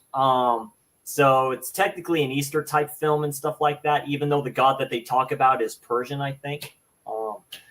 But it's Blood Feast, directed by Herschel Gordon Lewis. God, what can you say? The Godfather of he's one of the Godfathers of gore. He has to be. Very unique individual. Very cool. This is the only film I've seen from him. This comes with a bonus disc as well. And the whole story of that is insane as well. It's really insane. He's technically a serial killer. It starts out with a woman is murdered in her house. You know, the practical effects for the time are great. They're ahead of their time. These detectives, it's very 60s. Yeah. This young lady is having her birthday party, I think it is, and the mom goes to this guy, like his name is like Ramses, and he's like, yeah, I want to do this party and stuff like that. What should I do? And he goes, you should have this like an authentic feast, like the way he says it, Egyptian feast, an Egyptian feast. And like she's all nodding, yes, it's a great idea. Finds out he kidnaps this one lady, and it's like this ceremony in the back of his store and all this other stuff. It's Sheetar, isn't it? They worship the gods. Yeah. They worship the god Sheetar. Very good. This is a very early slasher. This shit's ahead of its time. I mean, what can you kind of say about this film? Just bring this up real quick here. But yeah, so appalling. I mean, it's not going to be for everyone because nothing so appalling in the annals of horror. Yeah, it's not. This is not meant for everybody. It's a fun one. This is a great transfer from Arrow, of course it is. Directed by Herschel Gordon Lewis. A lot of people out as well, didn't it, in the early days when it came out? Because you get one woman, she gets her tongue cut Connie Mason's a pinup girl, I think. She was. I think she was a Playboy pinup or something like that. Yeah. Mel Arnold as Fod Ramses, Lynn Bolton as Miss Dorothy Fremont, Christy Fouché, one of the victims there. It's Trudy Sanders, Scott H. Hall as Frank, the police station. It's really 60s, so it's really funny. Yeah, Connie Mason as Suzette Fremont, and of course, Mel Arnold as Fod Ramses. It's done really, really well. Of course, Herschel Gordon Lewis right there. Radio announcer, which is high, uncredited, of course he is. Jerome Eden, high priest, all this other stuff too. It's like, but basically, it's not an Egyptian god either. It's a Persian one, I think, but it's still funny. So it was filmed in Miami, and look at this, just cost under $25,000. And Ishtar was actually an ancient Babylonian mythical goddess, not an Egyptian one. Though Lewis and Freeman were aware of this and stuff like that. Yeah, they probably couldn't get away with doing an Egyptian one for copyrights or whatever. Maybe. Yeah, he died in a fitting end for the garbage he was. Yes, I liked it. It's a fun one to watch. Of course, it was the way it was sponsored. Of course, some of his other films here, Color Me Blood Red and stuff like that. But yeah, if you want to know a little bit about this director, this is it. This is probably his number one film, in my opinion, that I've seen. This is the only one, of course, that I've seen. Of course, there's another one on here, but that's That's Blood Feast. Let's see. Just open this up real quick, and I can tell you. Papsmear mentioned the Go-Go Girls, which I've heard is kind of Go-Go like Girls, yeah. like a giallo film as well. Yeah, Blood Feast, blood. And grisly than ever, blood color and stuff like that too. Like I say, it's crazy to think you're diving into these '60s films. They're way ahead of their time. I'm like going, they actually made these. I don't know if this was a video nasty or not, but it was. Yeah, it was. Scum of the Earth. Yeah, Scum of the Earth, or like, but there was another film on here too, so it's technically a double set. But yeah, that's Blood Feast. My favorite is Go-Go Girls. Yeah, absolutely. I've got it. I've got that, but I've never seen it, so I need to do that. But this is a perfect segue because this is one of my favorite like slasher comedies, and it's basically a remake of Blood Feast anyway, and it's Blood Diner. Yeah, it's man, this film. Nice release by Vestron. That one's like way expensive now to get, but yeah, this is how you do a horror comedy. So you've got these two guys. They kind of find out that their uncle, was into like this Cheetah or whatever, this god, and they kind of keep him in this jar. It's really weird. I don't know if I can say this in a good way, but they kind of keep his he talks to him in this jar, like when he's dead. After he's dead, it's weird. And they run in this blood diner or this diner, and they're putting all these killing these women and feeding them to all these customers. I mean, it's insane. It's absolutely insane. The two guys, Cal Crew plays the one lead. He's just an amazing comedy actor, I think, in this. The other young brother, the one with the dark hair, he died fairly early. I think he may have died not long after this. And he could have been a star because he shines in this role as well. Honestly, I've never fucking stopped laughing from the moment I put this on to the moment I turn it off. Yeah, there you go. The brain in the jar with the eyes. There we go. Oh, with the phone. Oh, that's great. That's their uncle as well. It's so funny, man. And I recognize her. I think she was from Friday the 13th Part 6. She looks familiar. She might have been. But don't. You've got the right. So you've got the wrestling scene, right? You've got a wrestler called Jimmy Hitler, which is just fucking hilarious. Honestly, don't let the comedy pull you off. This just works on every level. It works as a slasher, obviously, but the comedy was it's like airplane level comedy, but brilliant. Honestly, and it's gory. Oh, you've got that guy as well. You've got this weird puppet guy that turns up for there's no reason. Oh, this dude right here, yeah, and he starts talking in this diner for no reason at all, and it's never ever explained. And it's just so funny. Oh God, this does look hilarious. It really does. It looks great. Honestly, man, you would love it. Yeah. One of my favorite comedies. It's up there with Return of the Living Dead. That it's that good. Oh, Jackie Carr was the director. She only did a few. She done one called The Being, I think it was as well, from 1983, I believe. Yeah, all these pictures you see, and there's a guy who passed away, unfortunately. Okay. Oh, him? Yeah. He's brilliant. He's brilliant in that role as well. Ultimate and Killer Cuisine. Yeah, it's yeah. First they greet you, then they eat you. Must have. Yeah. Dang, that was number 2. No wonder it's way out of print. Holy shit, yeah. There you go, the old covers there, the old VHS. That's what I remember it. That, yeah. Probably has the original cover thing in the back. I've got the original VHS as well, so I'm one of my boxes. Very nice. So. Yeah, very nice. Yeah, very. Highly recommended. Yeah, that's very good. Yeah.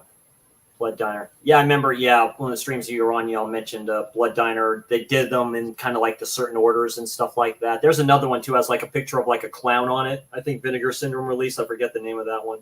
I think it's called Blood something, but... Oh, Blood Harvest. Yeah, Blood Harvest. Yeah. So, yeah, very, very good there, Darren. That's very, very good. Very good stuff. thank you everybody for tuning in and stuff like this. And please watch the replay and stuff like that. And again, in chat, just mention some of your favorite stuff. I know Jamie already has. And hopefully some of these like people, take them as recommendations and go and watch them, because all the ones I think we mentioned, I haven't seen every one Chris has done, but all the ones that I've seen mentioned, I think people would dig. Yeah, some of the main ones here that we've all kind of checked out and stuff like that. But I'd say glad everyone's kind of tuning in that still is, and hopefully, you're all having fun here, because I'm having a blast doing this. It's fun talking about this stuff. Next up for me, great release by Severin, probably the best Bigfoot film ever made, but that's Night of the Demon. My goodness, what can you say about this one? Great release by Severin. So, a bunch of these students go out to kind of track this mythical beast. They talk about these incidences that happen. I mean, and all this other stuff too, aka the Dick Demon. I'm just going to say about that. There's talk of incest in here. This is a video nasty. This is a great release from Severin. They talk to the director in this, or they talk to the director and the producer, which have very different opinions on the film. What can you say about it? It's done. I mean, I think it's one of the best. It's probably one of the best ending scenes. Is like great, but yeah, Night of the Demon, 1980. An anthropologist and his students attempt to track down Bigfoot responsible for a rash of violent murders, only to uncover something more sinister. Yes. So basically, as they're trying to find this mythical creature, a lot of and they tell the story of what happens to these people. One particular with this couple doing it in this van, and one of the most longest scenes I've ever seen in my life. Brilliant, that scene. Yeah. Yeah. So there's one of the covers of it. There's this scene with this biker taking a piss outside and stuff like that. Oh God, it's lifted from his you-know-what, and stuff happens here. They basically go all the way up to this house where this woman is staying at, and then you find out her history with her dad and all. Wanda, the woman's name is. Yeah, her. That's her there. Yeah. Yeah, and these students. Yeah, the Girl Scouts. Basically all these stories. Yeah, this guy here. Yeah, there she is, just chilling there. And basically, some of them start getting picked off one by one. Once they reach it to this house, that's where the carnage really begins. That's where some great grisly kills happen. Oh man, this is the guy that kind of leads it. He kind of starts out from the beginning of what really happened here. It's almost the character study again of him, if this is true or not. That's all I'm going to kind of say about it. I would definitely check this film out. Like I say, not meant for everybody, but right. So I've got to mention one thing though, right? So there's a scene. I'm not going to give everything away, but there's a scene towards the end, right, where it's kind of like they're all holed up in this kind of cabin. Yes. And the Bigfoot's like, tapping on the windows, trying to get in. Yeah, trying to get in.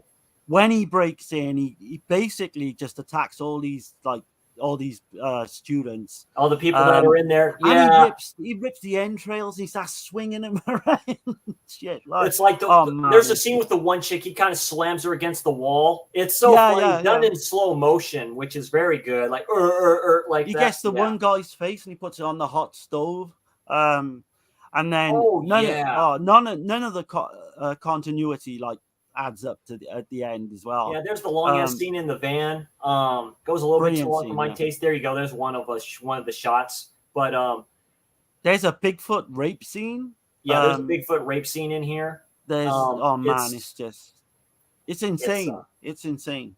It's insane. It's a video nasty. But yeah, definitely check this one out. Great release by Severin, and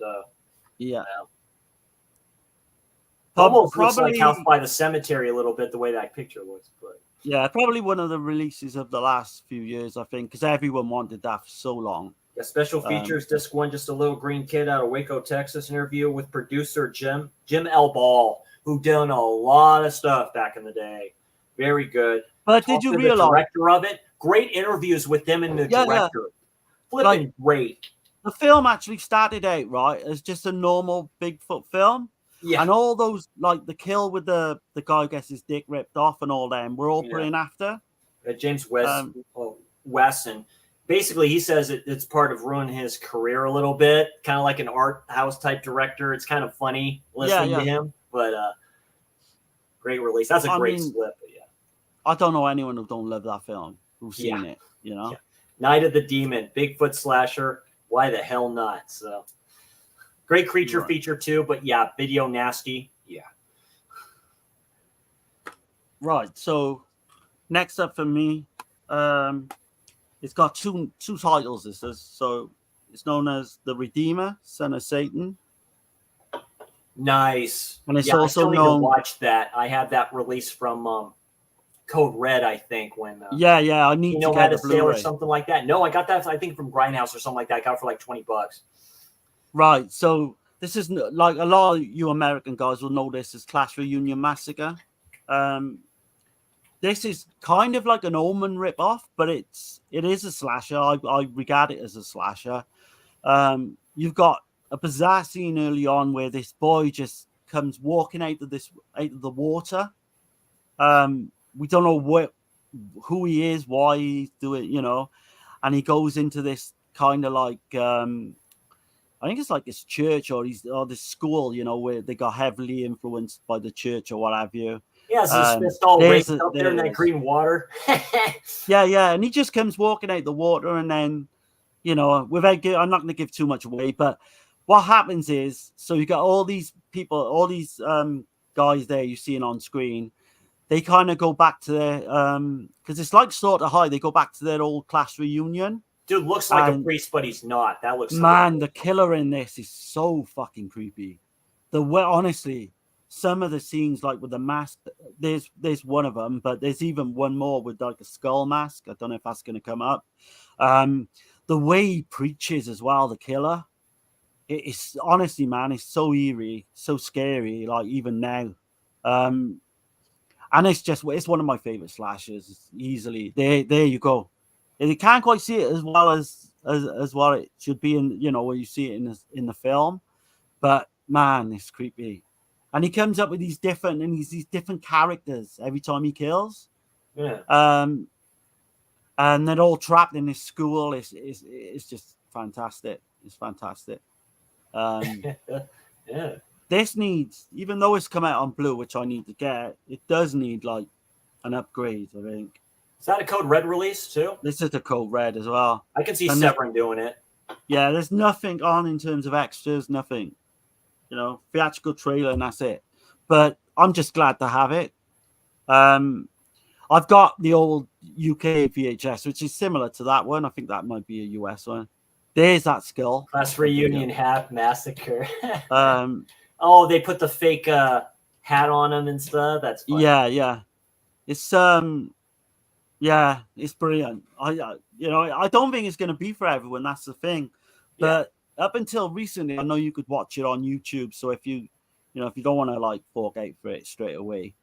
But yeah, I think Omen. This is like a class, like a campy class slasher. Yeah, high school. It's a cross between like the Omen and a campy class like slasher. You know. This film was shot in about 4 weeks in July. Yeah, it's an independent, like in a it's weird. Type. Yeah, it's got this really weird vibe about it that just unsettles you from the start. Nice. Very cool. Yeah. I mean, people, please try and dig these films out because I think, like, obviously you're tuning into this, so you're a slasher fan. You'll really like this one. Yeah, very cool.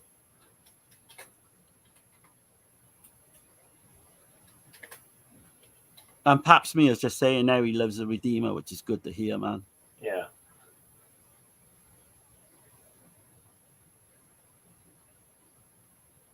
I know there's another name for this, and I know enough about it to talk about it. That's Who Done It. Yeah. So you have these people. Oh God, were they all students or something like that? Or no, they're actors. They're doing a film, I believe, right? There's this killer going around, killing them based off the lyrics of the song in order. The way the song is like, I'm going to kill you by this, or I'm going to kill you like that. Yeah. Really, really trippy. It keeps playing on the radio, doesn't it? Every time it keeps playing on the radio. So this was done in 1982. Island of Blood is what it's called as well. Yeah, Island of Blood. The Island of Blood. 7 people are dead, and you're next. It's kind of like this. Was it the Little Indian story? Kind of like that. Yeah, yeah. So yeah. So basically, in a large house on an otherwise uninhabited Pacific island, a group of hopeful young actors have been assembled to prepare for their roles in what they've been told will be a very unique family-oriented film. But on their first night, one of them is horribly boiled alive and dies, although initially assumed to be an accident. As other mangled and mutilated bodies begin to appear, it becomes apparent that a madman is lurking among them and seems to be concocting all the diabolical deaths in accordance with the macabre lyrics of an obscure song. And there's a swimming pool scene as well. Yes. Yeah, turns up the heat, and that person gets boiled alive in that. That's the first kind of kill. And then basically the killer's going around. This thing comes down where it's this mini radio that's playing the song on a cassette on a cassette tape, and he just goes on killing these people one by one, and it's a fun one. The ending is a trip. I like the ending and stuff like that. It's a good one. Very cool slip from Vinegar Syndrome. Of course, I got this real early on, and I was impressed with this and stuff like that. It's definitely whodunit type of a film. It's got some shady people in here. It's very, very, very independent. Yeah. I like indie films like this a lot. I love independent slashers like this. This was done during that time. Like I said, you got these ones going out. Good special features on this. They talked to, I think, one of the producers and stuff like that too by like a Skype call. And but yeah, Vinegar Syndrome does good with obscure titles like this. But I'd highly suggest Island of Blood, aka of course Whodunit and stuff like that. Highly recommend it. Yeah, I like it. I like that one. Some people's dead, you're next and stuff like that. But there's some cool stuff in there.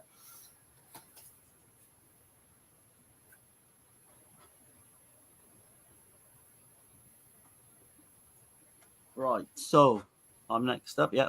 Yeah. So I don't know if you've seen this one, right? So this one's called Unhinged, but this is the 1982 version. Oh, right. Okay. Never been released, I don't think, on Blu-ray. Never been, which is amazing to me.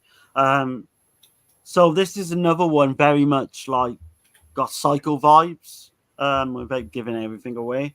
You've got these 3 girls, they kind of go out, they're on their way, it might be to like a music concert or something. They're on their way in the middle of the woods.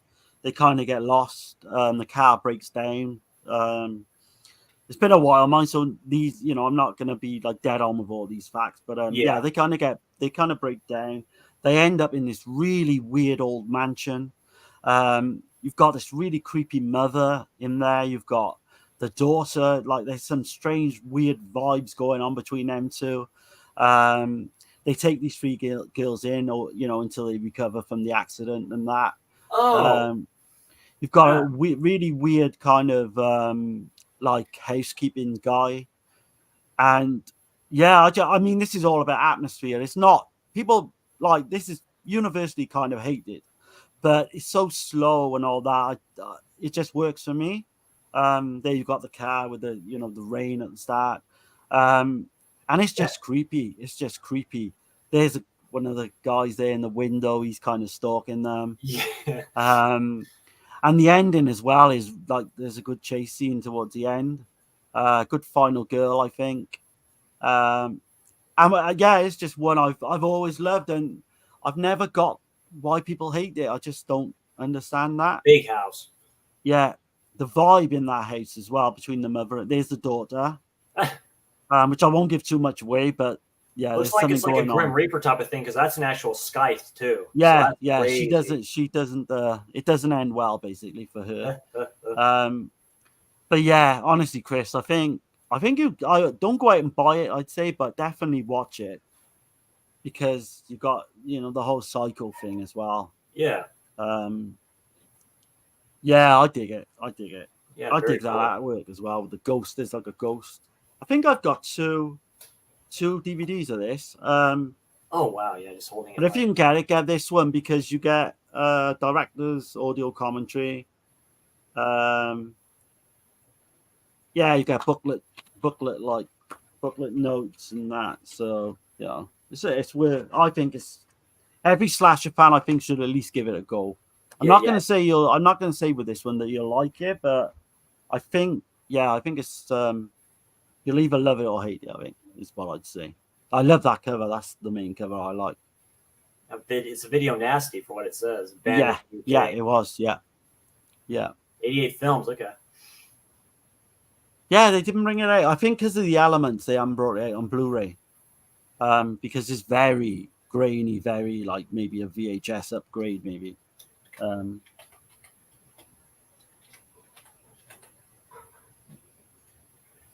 Definitely, yeah. That's definitely one I'm definitely going to check out. Yeah, good deal, Darren. That's great stuff. Try on YouTube or something if you might be able to get it. Find it. Yeah, Love the Redeemer. Yeah, absolutely. Yeah. Oh yeah, absolutely, man. Big time. Next up, I really like this slasher. This is an independent slasher from 1986. I did not think I'd like this film as much as I did. That's Evil Laugh. I really like this film a lot. So you have a woman in here, the final girl, that's basically wouldn't do a nude scene in a shower, but she later becomes a porn star. You also have Scott Baio's brother in this one as well.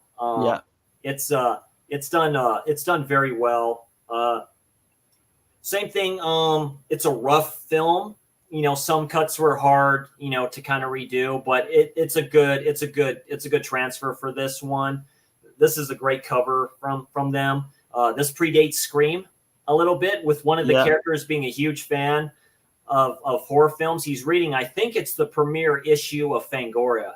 On this like broken down road where these dudes are trying to, he's all reading. It's like, don't you know this is going to happen here? There's stuff like that. But let's see how I can bring this up real quick here. Some additional information. I did do this for a Slasher Saturday. Yeah, there's Baio's brother right there, right in the center. So directed by Dominic Brasia. And writer Stephen Baio was also a writer in this, and Don Brasca. This is one of the greatest independent slashers like ever made, in my opinion. Great special features on here. You know who Dominic Brasca is as well, don't you? No, I forget. He's the big guy who gets killed at the start of Friday the 13th with the chocolate bar. Oh, right. Part 5, Friday the 13th. Yeah, part 5. But he did go on, and he kind of he's well known for being a child molester. Because, like Corey Feldman basically said, he was called him out on it. Called him out because he apparently raped Corey Haim. That's out there anyway, so I don't think you're going to get copyrighted or anything. I'll get pulled down for saying that. It's well known. Yeah, a group of med students fix up an old house over the weekend where a mass murder occurred 10 years earlier. Mayhem ensues. Exactly. It kind of starts out like that. Because they're getting ready to kind of sell. And these are all med students, right? All high mucky muck people, you can say a little bit. Yeah. They're all going to help fix this place up. One of them was already there, like real quick, and then he gets killed. And then it's like a body count type of a thing, one by one. It's a cool microwave death scene with Mr. Baio there. But it's a cool, fun one. Friday the 13th makes the big chill, kind of. That's kind of a good way to say it. Yeah, these two and stuff like that too. There's a lot of course, and there you go. Like these two dudes, and this guy's just reading that. He's a really good actor for this, and just reading the Fangoria right there, and that's the premiere issue. Look at that, the hatchet and all this stuff too. This one was like, because I had the old DVD, right, which went out of print a long time ago. And everyone, this, like, you couldn't get hold of this. Like the landlord or the guy that's taking care of the place gets called and stuff like that. Him and his wife and all this other stuff too. The bitchy wife. Good twist at the end of this, by the way. Just kind of classic tropey stuff. But like I say, this predates Scream.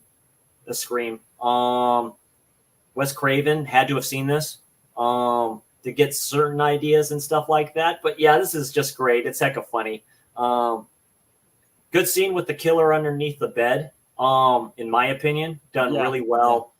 Very cool scenes. But this one right there, she's the one that later becomes a porn star. Really good, like talking to these people. It's like, I'm surprised. Like, she didn't want to do this one scene and stuff like that. Yeah, this kill right here. So it's done very well. I recommend this film. Wait for a Sale and Vinegar Syndrome. Yeah, there it is right there. I don't know if that kill would work really in real life. No, but yeah. The way it was done, yeah. I'll like the remake to Last House on the Left. That was done a bit better. But yeah. But yeah, definitely. Yeah, these obviously she tells the story of what happened in that house, which is very disturbing in general. But yeah, fun. Yeah, fun cast. But yeah. Definitely. I like it. I do like that one a lot. I'm glad it's got the release it did as well. Yeah, it's done very well. Yeah, it's kind of like ending kind of stuff right here. Yeah, all this stuff here. It's like, yeah, there you go. And that's the nod to Dominic Braska, Friday the 13th Part 5. Yeah. Directed it. Yeah. So yeah, definitely. But yeah, that's Evil Laugh. Right, so the next one I'm going to mention is a big one. And we don't, because I've spoken about this a few times before, so we don't have to linger too long. But this is probably in my top 10 films of all time, and it is Alice, Sweet Alice. Sweet Alice, absolutely. I mean, I fucking love this film. I mean, everything about this film. You've got a young Brooke Shields. You kind of think the way this film was promoted that she was going to be the main lead, but spoiler, but she does for like a minute. She does get killed off early. But obviously I'm not going to spoil who the killer is. I think there's this young girl. She's kind of like, we think it's her all the way through, or maybe not. Paula Shepherd. That's the actress. Does a fantastic job. She didn't do a lot of stuff after this at all. I think she didn't do anything after this. Vanilla Sky, maybe. I think she did, and that was it. But she's 19 there, but she's playing the role of a 12, 13-year-old. Dude, she doesn't even look it. Exactly. The music in this is ultra low budget as well for its time. But the music in this is kind of eerie as well. It's very American giallo, too. This may be one of the best. Yeah, you've got the big Alfonso guy.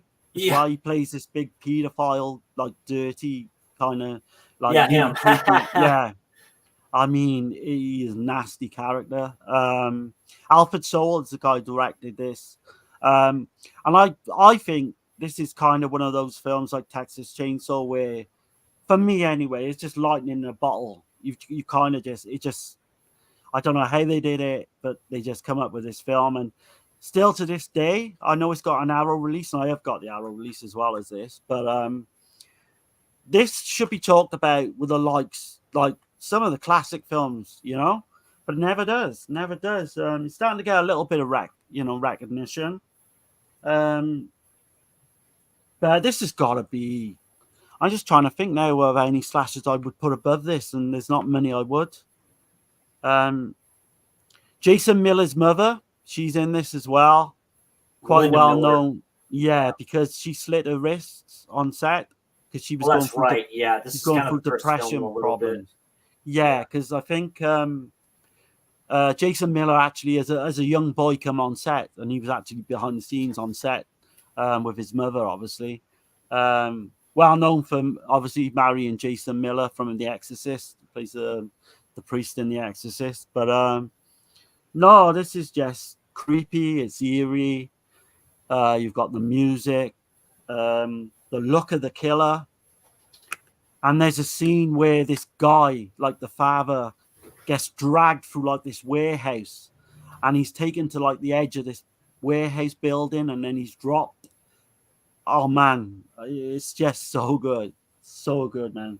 And the twist, I don't know. I didn't see it coming the first time, so nice. That's the release, because I've got that, but I haven't got the slipcase, which yeah. And the way the reveal of the killer as well, but there's still another ending. You don't as well. know. Yeah, it's like it makes you kind of question it a bit. You're like, it's a psychological thriller too in this aspect and stuff like that. Yeah, this is the first Arrow I ever got, so this is very early Arrow, as you can tell. I'm jealous of that slipcover, but yeah, it's an amazing. That's an amazing release, I will say. It's a good double feature with Don't Look Now, really, if you want to go that route. Yeah. But this screams Giallo. Before I knew what Giallo was, this screams Giallo. It just does. This was 1976. It's the original American Giallo film. It really is. Yeah. Yeah, like I say, just guys, if you haven't seen it, then go out and get this. It's pretty much a masterpiece. It's pretty close. I think it is. Not a lot of stuff comes. I mean, I think I've given it a 9 in the past out of 10, but like I don't know, I'd probably go up to like a 9.5 or 10, maybe 10 out of 10 for me now. There's a good book by Choi Howarth as well, all about the making of the film. You got the script and everything, the original script. But yeah, I could talk for hours, so I'm gonna stop there with. I could literally talk for hours on that film. Yeah, it's great film, great choice there, Darren. Talked about this before,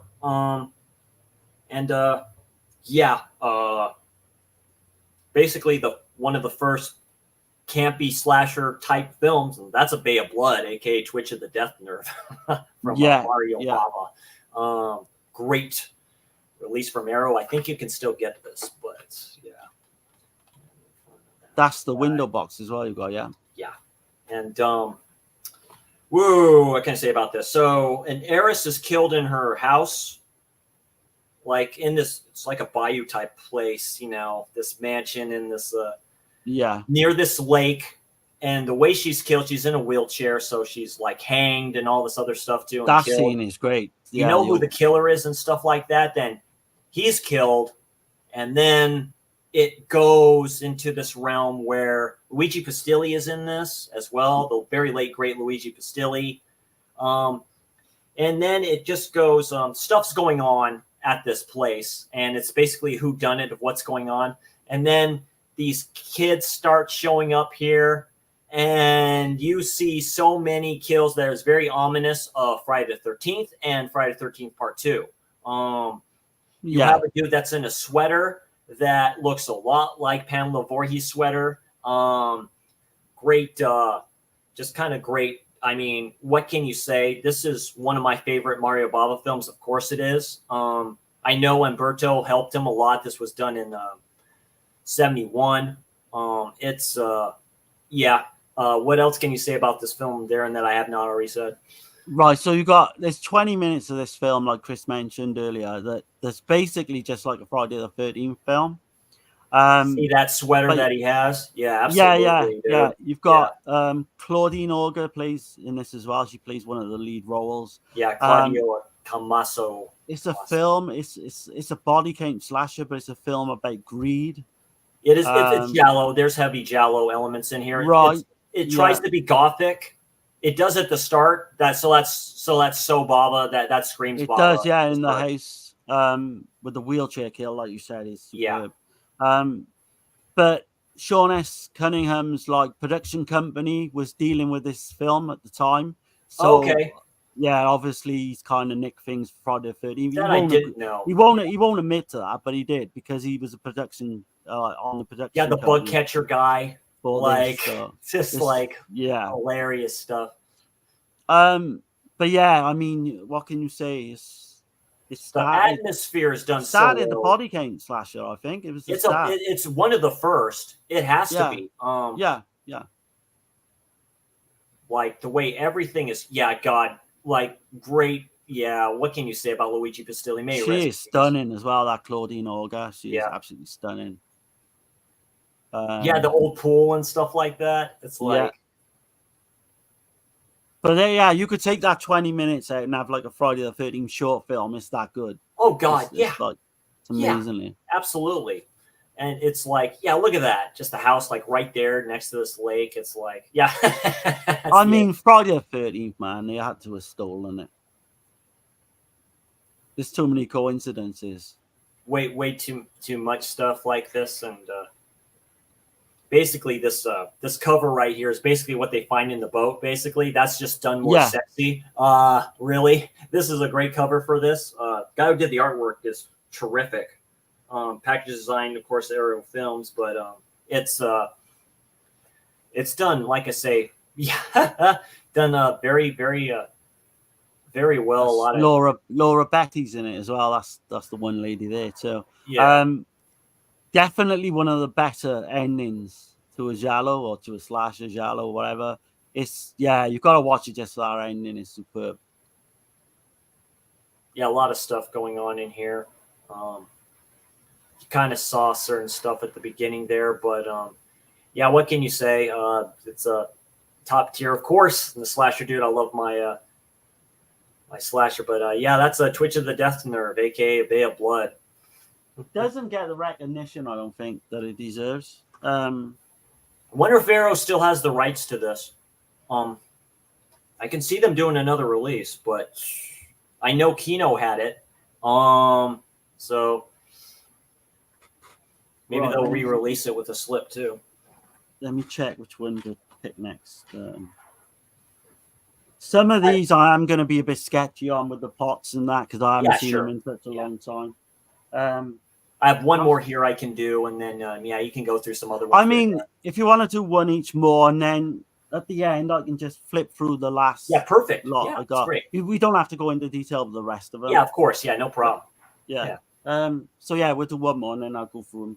But the next one up, it is mine, isn't it? Yeah. Yep. So it's Windows. Oh, okay. From 1980. Look at that silhouette cover. Yeah. So this is kind of an infamous film, right? So this came out around about the same time as Cruising. So you've got very much a gay element. 1980. Okay. So you've got kind of unique because there's a gay element with two women. It's kind of a really creepy stalker slasher film. I regard it as a slasher film. Gordon Willis was the director. He was like a very famous cinematographer. And what it is Taylor Shire's in here. That is she plays the lead. Film. Yeah. Oh, this I think. I don't know whether she's regarded as a great actress. I don't think she is, but she does a good job in this, I think. But she's overshadowed by this lady here, the other lady next to her. I mean, she's superb in her kind of scenes. But early on, so you've got Talia Shire's character. This guy tries to break into a flat or a house. There she is. They're going in. And he's kind of implied that he rapes her. We see him in silhouette. And we think that maybe it's a body count slasher with, a male male killer, basically. Yeah. But it turns into something completely different. So I recognize the faces here. Yeah. She's superb. That's funny. Yeah, typical. So the policeman who tries to help her now, he's trying to help her because basically she feels unsafe. She still thinks this guy's still around. Yeah. She has a taxi. She flags down a taxi midway through the film and realizes the taxi driver was the guy who broke into a fucking place. This place it looks like a giallo to me too. Or it is, yeah. Man, it's kind of this is an American giallo as well, I would say, and a slasher. So she befriends this police officer, but you've even got that kind of eyes of a stranger where this woman is kind of looking at her apartment across the way and she can stare into her apartment. So there's all kinds of shit going on, Hitchcock nods. This is one that doesn't get any love, but people generally it bombed when it came out. I think it's to do with all the gay theme. Ennio Morricone. Brilliant. Brilliant score. I mean, I don't know why. I think it's probably because of the title. Windows doesn't grab you, does it? It doesn't tell you that it's like a slasher or a giallo or anything. Sounds a bit like some De Palma would do too. I mean, it's got kind of De Palma type vibes to it as well, maybe an influence. Highly recommended. I mean, if you like that stalker, slasher type, then I think you'll love this one. Yeah. Very good, Darren. But no one knows about it. No one. It's Scream Factory release as well. No one ever mentions it. I don't know why. So Scream Factory did release it. I wonder. Yeah, I'll check. I'll definitely check. Oh, you could probably get that fairly decent price. Yeah. Yeah, very good. Yeah, definitely. That's definitely something to definitely check out.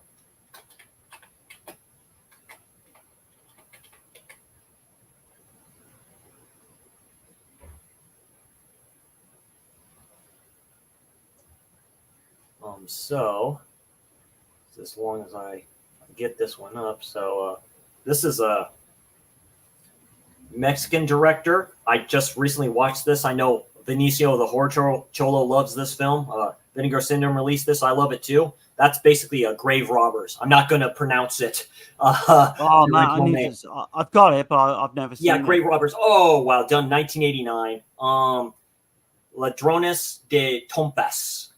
So basically, these grave robbers, these punk kids, it's done in Mexico. Definitely has that feel. Great special features on here. They talked to the director who also did Don't Panic, another film. Yeah, he did, and he describes this. The more American horror film is Don't Panic, where this is more the Mexican film because it's done more in Mexico, so you get that feel of where they're at. Basically, did he do Cemetery of Terror as well? I think so. Yeah, yes. I think so. And so basically, these grave robbers, these kids, these young people, go to this graveyard, and it goes basically. It starts out with this executioner that's sacrificing this woman, basically to the devil and all this other stuff too. He's an executioner. This is done during. It starts out during the Spanish Inquisition. A bunch of these priests go down there and kill him. Basically, kill him with his own axe and bury him with it. Well, these people find the tomb, open it up, go in there, basically take the axe with them, and basically awaken this guy. Do what you don't do. Rule number one in slasher film, you don't do what they do. They take the axe with them, and then that's when the shit kind of hits the fan. It's done very well. I like it. I like it a lot. I know Dirk doesn't think too highly of it, but it's done quite well. It's a fun film, really. There's a lot of shit going on, like what is it? Day of the Beast stuff a little bit, where all these killings are happening, and these the police there, the sheriff over there is trying to figure out what's going on. He goes to this priest, what's going on? They find out all this stuff too. Little bit of Evil Dead stuff in here too. That's probably why I like it the way I do. But I'm just going to share the screen here a bit and talk about this. Yeah, so teenagers accidentally resurrect a satanic killer who targets the local police captain's daughter to birth the Antichrist. Basically, yeah. Directed by Ruben Polito Jr. And all in all, great practical effects done in 1999. But yeah, it's really good. I've actually got that release, believe it or not. I've got that old DVD release. Yeah. They take this stuff too. It's a good paranormal type slasher too. The guy who they had played the killer, played this executioner, big dude, does a great job with this one too. I like it a lot. It's done very well. A cool ending, but basically very good a late 80s aesthetic with the music and everything like that. But yeah, I really like it a lot. I've only seen Don't Panic, but I mean, I've got to see this, and I've got to see Cemetery of Terror at some point, because I do own them, and I just, because so much things I got to review and all that. So, but I hopefully, like me and Dirk, maybe. Although you said Dirk didn't like this one, didn't you? Didn't you say Dirk didn't like this one? He thought it was okay. Okay. Like he doesn't not like it and stuff like that, but he thought it was like okay. So, but good practical effects in here. I thought it was done quite well. And, I know it's probably something I'm gonna like because I can see. Yeah, there's the killer right there. But yeah, this is a great slasher. I had a blast with this. Yeah, these guys trying to take it out and stuff like that too. Yeah, like the typical like that. So it's done, but definitely like a campy type slasher done in Mexico and stuff like that. Done really well. I like all the characters here, but yeah, that's my we'll do some honorable mentions too, or some more goodies here and stuff like that. But the last one, but yeah, that's people are okay with hanging around for a bit. AKA Grave Robbers. So great release by Vinegar Syndrome, and yeah, there you go. It's Grave Robbers. Great release. So yeah, like I said, you okay for hanging around for a bit, or do you want? Oh yeah, absolutely. Keep on going, Darren. Yeah. So I am very sketchy with some of these plots because I've not seen them in so long. But let's start off with this one. So, Popcorn. Yeah, I have that on my wish list. I need to pick that one up. Yeah. Right. So, again, I'm going to be a bit sketchy. So basically, this is set in like the Caribbean. I think it's Jamaica. You've got Jill Schoelen. They're kind of doing up this old theater for some kind of, it might be some kind of performance and that. And it's just your basic kind of, killer shows up, starts off in them one by one. There's some brilliant kind of effects work. I mean, some people would say it's hokey, but like I don't. But yeah, I mean, I think Bob Clark had something to do with this as well. Nice. Kind of behind the scenes. I can see that. Great director. God. Yeah, I mean, I highly recommend this one. I think Jill Schoelen, she's kind of like one of the old school scream queens. She's in Cutting Class. She was in The Stepfather. Yeah, that's right. Yeah. Stepfather, another great one. You could say that has slasher elements to it. Another very good one. Another character study type of a type of I think Dee Wallace was in this as well. For some familiar faces in here. Some of the stuff looks great. Oh man, so it's some of the cheesy effects. But where they're doing up this whole like theater, there's some really hokey effects and stuff. But I mean, I love it for that. Oh yeah, hysteria. You see all the posters in the back. Like demons. Wow. But it's got this real weird vibe to it because it's set in Jamaica. Like the guy who directed this is actually one of the lead actors in Porky's. Because it's very Canadian, like you say, Bob Clark had something to do with it behind the scenes. Mark Harriman, I think his name is, the director. Yeah, I think you'd like it. I think you'd like it a lot. Actually. Like a good Halloween film, really, to watch them at time. It's just basically popcorn. It's a popcorn film where you just don't take it too serious. Yeah, there's Dee Wallace right there. Yeah. God, don't take it seriously. Green, bluish eyes. It was like hazel eyes. I mean, that's when she was, hot, man. Jill Schoelen, of course, I think she was going out with Brad Pitt at the time of this film, if I remember rightly. Brad Pitt was the James Dean of his time a little bit during that time. Because they met on the set of Cutting Class. Cutting Class, yeah. But the look of the killer as well, it's great. It is great. Oh, okay, yeah. Buy a bag, go home in a box. Yeah. Phantom of the Cinema. Wow. Huh. That could work. This is kind of a must as well. I think, like, as a slasher fan, it's a must-have. Oh, it's pretty good for that. And this very is good. Fairly cheap as well, I think, to get. So that's very, very cool.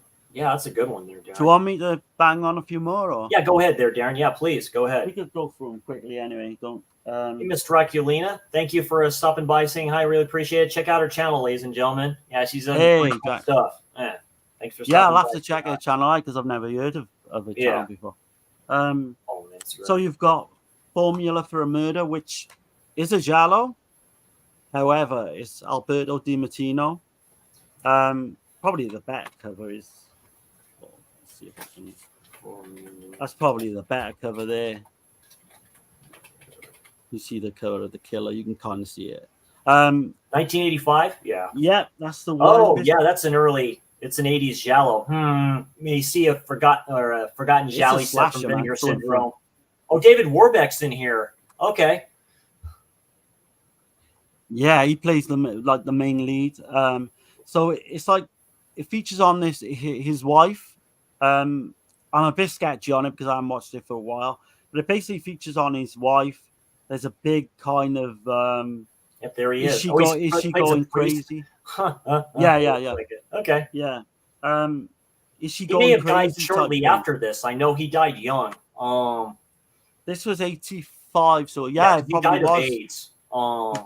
He probably died in the 90s, I think. So it might have been. But yeah, Alberto Di Martino did The Killers on the Phone. And this is just a slasher. I regard this more of a slasher than a giallo. But yeah, I'll have to go back because I am a bit sketchy on some of the plot points. But that's a must for giallo fans, slasher fans. This one everyone's probably heard of is Cold Prey. Norwegian slasher. This is probably the best fucking snowy slasher based film. There's one called Blood Tracks I like a lot as well, but this was kind of 2006, I believe. Yeah, Chris, 2006. Yeah. Again, you've got all these kids get stranded in the middle of like snowy backdrop, and the killer is great, ruthless in this as well. I think and it's kind of this. Yeah, it's kind of what you think it's going to be, just by looking at the cover. You've got these youngsters, young people in peril. Oh, what's her name's in here? That can't be her. That almost looks just like her. You know what I'm talking about. I forget her name. The way that looks, she looks like Anya Taylor-Joy. Boy, she almost looks exactly like her. Okay. The cast do a great job. I think they're all fairly they're probably well known in Norway, but this one, they did 3 of them. So Cold Prey 2 is set in the hospital. It's kind of like Halloween 2. It's got that vibe, and that is a great film as well. I've not seen the third one. I've not heard great things about the third one. This one is a stone cold classic. I mean, I need to get the Blu-ray actually as well. Some of these I've not upgraded. Nice. Yeah. Right.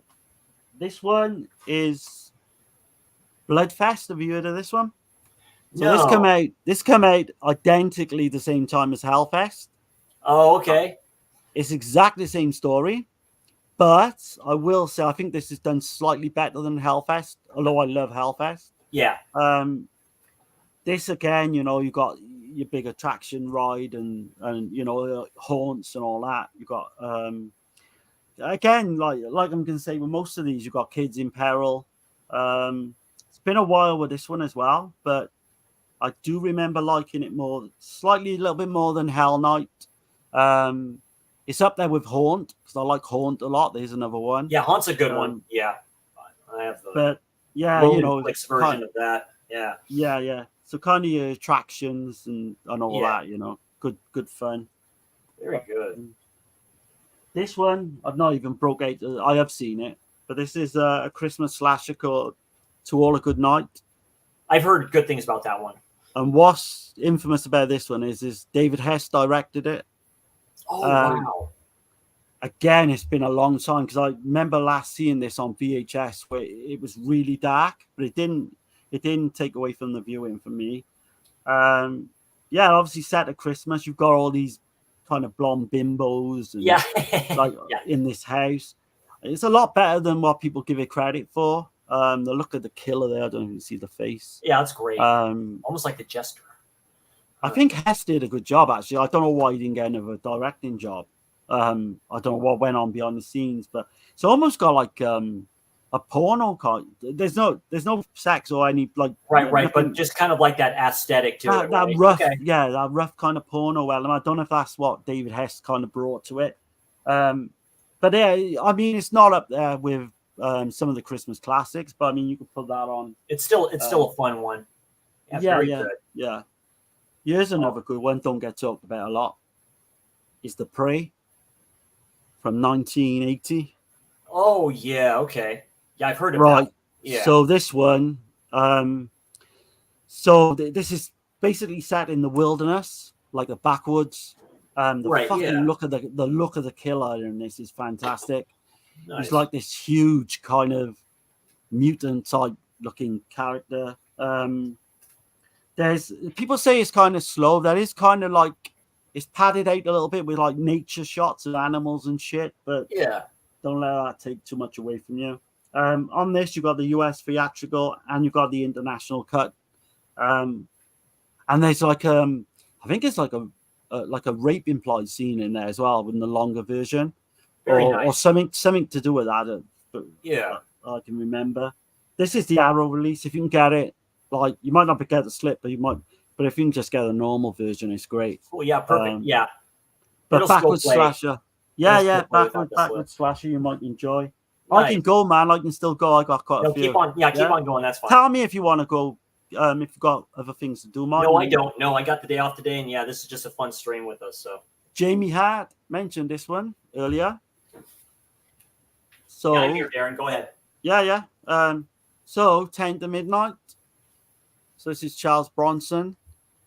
So what's unique about this one is the look of the killer. Is basically the guy's called the Naked Killer because he goes around obviously naked, slashing up like women right and left. Bronson plays this detective, and Bronson's Bronson. You know, you know what you're going to get with Bronson in this. But it's surprisingly good. Not too many people like mention it. I know Jamie Hart did because she got good taste, but not too many people do mention this, and certainly not in kind of the slasher. They probably see it more as a thriller. I'm not sure, but look at the artwork on that, man. It's fantastic. Oh yeah, that's a great one. Yeah, the Slasher Collection. Yeah, from '88 films. They're releasing Mortuary. Yeah, I think I've got that in my. Or no, is it Cemetery or something? Or yeah, I think it's Mortuary. It's something else that Scream Factory recently released. Yeah, Mortuary. Yeah, it is Mortuary. Okay. I think. But this got Andrew Stevens. I'm trying to think of the guy who plays the killer.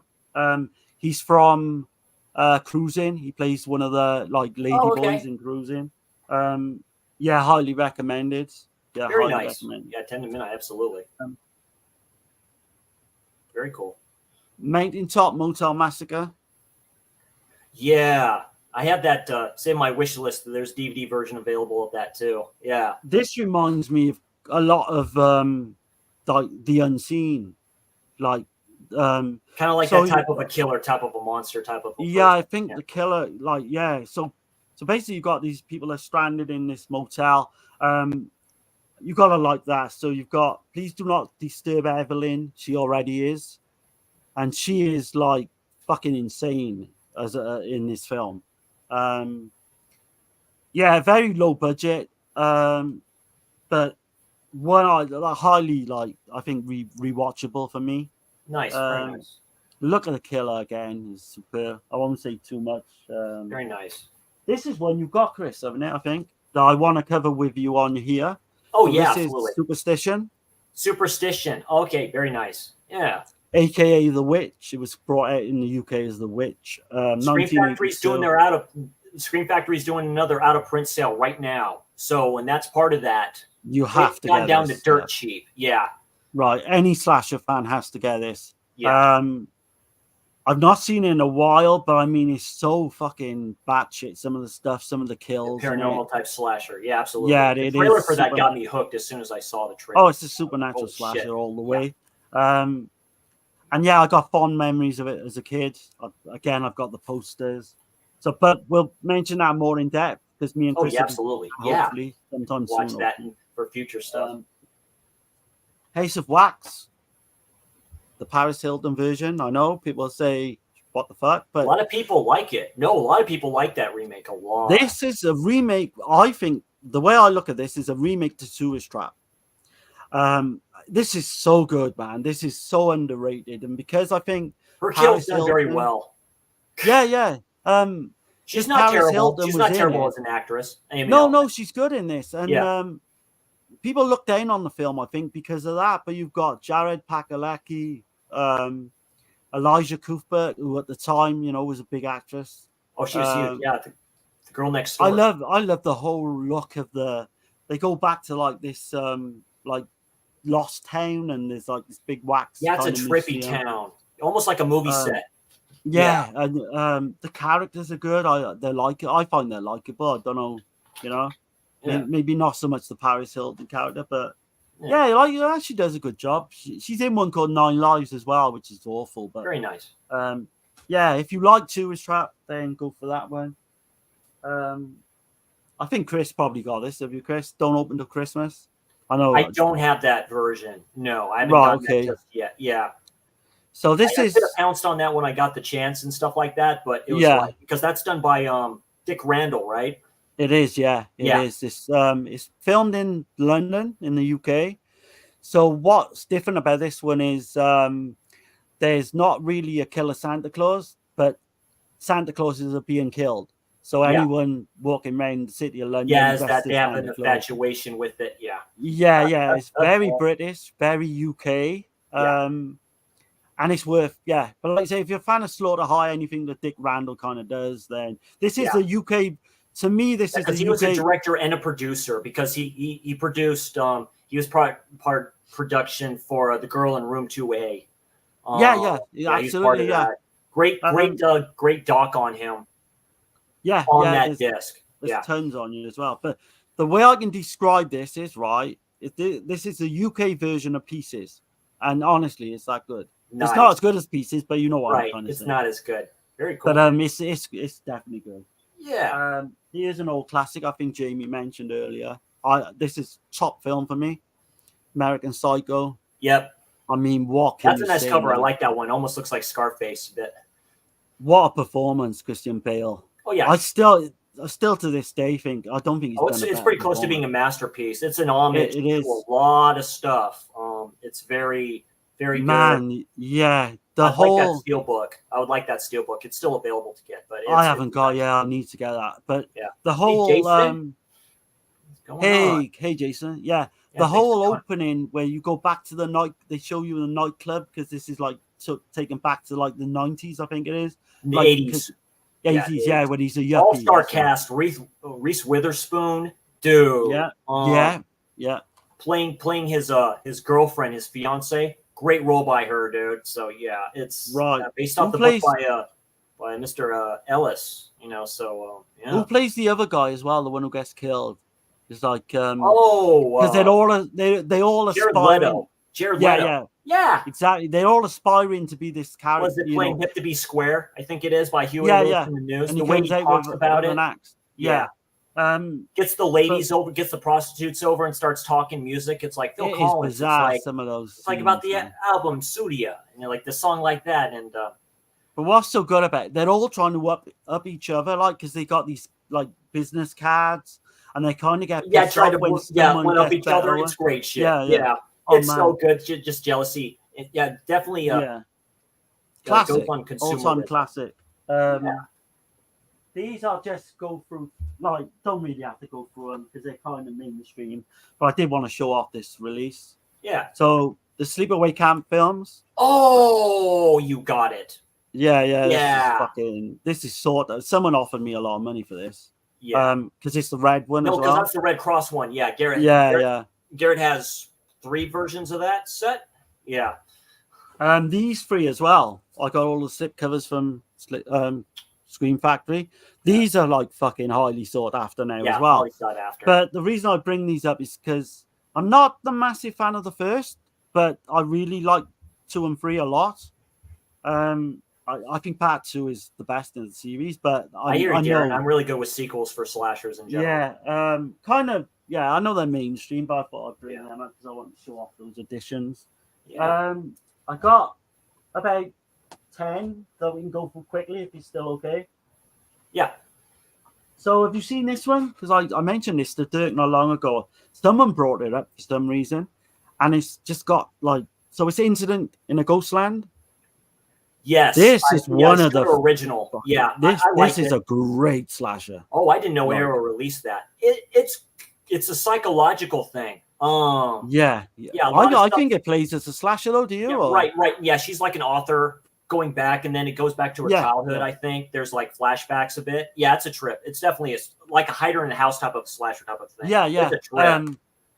I remember just being blown away, and I've not gone back to it since. But it's kind of fairly recent. I'd say 2017, maybe. Yeah, 2017. It's like one of the first Shudder originals I watched. Yeah, it's done quite well. So Year's a good one. Anguish. Okay. Oh, the chick from Poltergeist. Yeah, this is kind of, from what I remember now, kind of set in like a movie theater, or they're certainly seen in a movie theater. I think the killer basically goes plucks out eyeballs, because the last matinee kind of reminded me of this. Okay. Maybe kind of an unofficial kind of remake. Unofficial type of a thing. This gets slept on a lot by a lot of people, but she is creepy as fuck as she is in Poltergeist. Nice. Yeah, highly recommended. I'd say Anguish. Like, I won't say too much about it because I don't want to give away too much. Night Killer, you've probably all seen this one, haven't you? Barely come out. Bruno Mattei. Kind of like Freddy Krueger rip off with the mask. That's from Severin? Yeah. Cool. Yeah. I need to get that one. Yeah. It is what it is. It's exactly what you think it is. Some kind of Freddy Krueger guy imitation going rain. Love it. I love that one. I watched that recently. Like, I think it was for Gizmo's thing. Nice. This is one me and Dirk's going to probably cover at some point. We mentioned doing it fairly recently as well. Mother's Day. I know a lot of people will know this. I just got that from Vinegar Syndrome. Yeah. The best trauma film ever released, in my opinion. Oh, wow. Okay. It was actually filmed the same time as Friday the 13th, just across the water. Oh, damn. In the same vicinity. Okay. Very risque. There's some nasty kind of rape.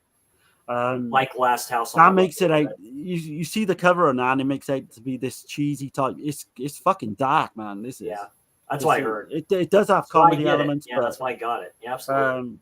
Those two brothers as well are great. Women in Power, love that. Yeah, I think you've got this as well. You must have this one. Boogeyman. I watched that. I was going to mention that. I was going to mention that. I missed out on that release. I mean, I absolutely love this film. Yeah, no, it's very good. It's supernatural slasher. Amityville, dude. It's the Amityville house from the back, the farmhouse. There's windows, a lot, yeah. Everything screams Amityville, the priest and all that shit. Yeah, it's so good. I really like it. It's kind of like Uli Lamel got all the interesting director. Like I said, he did another film. One of the comments when I did that for Slasher Saturday, one of the comments mentioned he did something else too, and I'm like, okay. He went on and this was his best, right? But he went on and he done a lot of those serial killer films from the late kind of 2000s. Yes. But what I like about this one, I think he did the Maniac remake. I don't think he did the Maniac. Oh, okay. Remake. I might be wrong. I don't think he did. But Robert Carradine? Yeah, Carradine's in this one. Yeah. But you've got like she was his real life wife. The brother and sister, actually brother and sister. Yeah, Susanna Love and Nicholas Love, and he turns up. Nicholas Love turns up in Fatal Games. He's one of only in a small part. But you've got the thing with the mirror. You've got the supernatural killings. Like it predates Oculus. So here we go again. Another thing that predates Oculus. And people like shit on this as well. Yeah, they do. I like it. Probably because it's called The Boogeyman. Probably it puts them off, and I'm like going, yeah, I kind of get that, but it still kind of works. Great paranormal slasher. Go watch, if people watching this now have not seen that, go watch the trailer. It's on Shudder. It's on Shudder. Yeah. The trailer will hook you in. It's one of the best trailers I've ever seen. Mortuary, the one you were on about earlier. This has got Christopher Day George and Linda Day George in. I think this was in your intro, I think, on one of your trailers, wasn't it? Yeah, it is. Yeah, Mortuary. Yeah, it's in this one too, where it has the actor that was never in the film. Right, the guy from The Hills Have Eyes. Yeah. The guy from The Hills Have Eyes. This one's good. Bill Paxton. It's got a very kind of... when did that come out? Because Christopher George died in like the early 80s, right? Yeah. This was 1981, I believe. Something like 80 or 81. His Graduation Day was around that time too. So. It may have been one of his last films. Yeah. But good cast. Very creepy. Very obviously, set in like a mortuary. Highly recommend. Yeah, cult-like film. Yeah. I am coming to about shit, man. Okay. I still got 8, but I'll just do them quick. So this one I want to talk about. That's fine. I picked out some to show off too. So American Gothic. So that don't sound like a slasher film, does it? It completely is. It looks like it's Motel Hell. That's what it does. Got that vibe. Yeah. Rod Steiger is in there. Rod Steiger, that's the dude on the left, right? Yeah. You got Rod Steiger. You got Yvonne DiCarlo. This is about this. So basically, there's this family, right? And there's this really creepy daughter, right? She's in her like 40s or 50s, but she in her mind and the way she dresses is like a 10, 12-year-old. You've got the guy from House of a Thousand Corpses. Oh, what's his name now? The one who was on about the guy when he gets like a pencil put in his. Oh, I forget his name. It's not Sid Haig. You know the one I'm on about. He was in one Yeah. of the sleepaway camps as well. Is he? Okay. Yeah. Anyway, he's in a creepy cast. Very underrated. People need to see this. It's a slasher through and through. So don't get put off by the American Gothic. Yeah, by the what have you. This is probably, again, this is not highly regarded, but probably one of the best. I Know What You Did Last Summer rip-offs, and it's Lover's Lane. I need to open this. I need to get that one too. Yeah, Anna Faris. Yeah, from Scary Movie. Yeah. She does a good job finding she's quite girl. pretty. She's very, very pretty. Yeah, she's very quite pretty. Got the same kind of hook killer as I Know What You Did Last Summer. I don't think you can get. You might be able to just see. Yeah. It. Yeah. It's worth a watch. It's not top end or anything, not high end slasher, but I mean, you like if you can get it on sale or whatever, you like. Yeah, absolutely. Yeah. If you like, you've got to like those old kind of Scream. No. I do. Like it was during a different time, so they were getting ready to release. That was 90s, right? That was 97, I think. Yeah, 97. Yeah. So that's when Scream was already whatever like that. So you get those interesting slashers during that time, and I like slashers from that year or from that decade. It was one of her first like films, I think. It was before Scary Movie. Yeah. This I've talked about a lot, so I'm not going to say too much, but I think this is in my top 20 films of all time. And people will be amazed, but it's Wolf Creek. It is an absolute fucking masterpiece. I got that one from Umbrella. Yeah. It is a masterpiece. It's probably got one of the best killers you'll ever see. Steelbook is coming from Walmart. Yeah, from Lionsgate. Of that. Oh, man, grab that if you can. But yeah, because I have the Umbrella release, too. That's a nice one. Okay, yeah. It's got John Jarrett, plays the killer. That's like, he plays Mick Taylor, the killer. And I still think it's definitely probably one of the best slashers pre-2000 or that come after the 2000s. And it's like a slow burn as well, but I love that. And then it goes into overdrive as you come towards the end of it. But the killer is such a like dooming presence, man. He just keeps coming back and back. And he's got like this weird sense of humor as well, which he's like really funny. The killer is. So there's that one. That Night the Scarecrow we mentioned. So I've only got the DVD, but I love that film. Yeah, it's a great film. This is a good one. Not talked about a lot. Wes Craven's Deadly Blessing. Well known for like Sharon Stone is in it. People shit on that one a little bit. Yeah, they do. Yeah, it's kind of this Hamish community, if I remember rightly. There's a really good scene involving a spider, which I highly recommend. The story probably is more famous than the film, really, because Sharon Stone was basically having an affair with Wes Craven's wife during the filming of this. So, yeah, you can tell that's why, they didn't like each other. This is old school release as well, so you get the poster, the booklet, everything. Yeah, very nice. Yeah. But I need to get the Blu-ray because there is a Blu-ray. So yeah, there's that. Coming up the last three now. We got Killer Party. This is a bootleg, but I need to get the Blu-ray. Yeah. This is such a weird film. Yeah, they had a sale recently for that in Scream Factory where it got down to 20. Just wait, you'll get another one and just Yeah. Have you seen this one? I have not yet. Yeah, the dude from Christine's in there, right? I'm not sure. It's a supernatural slasher.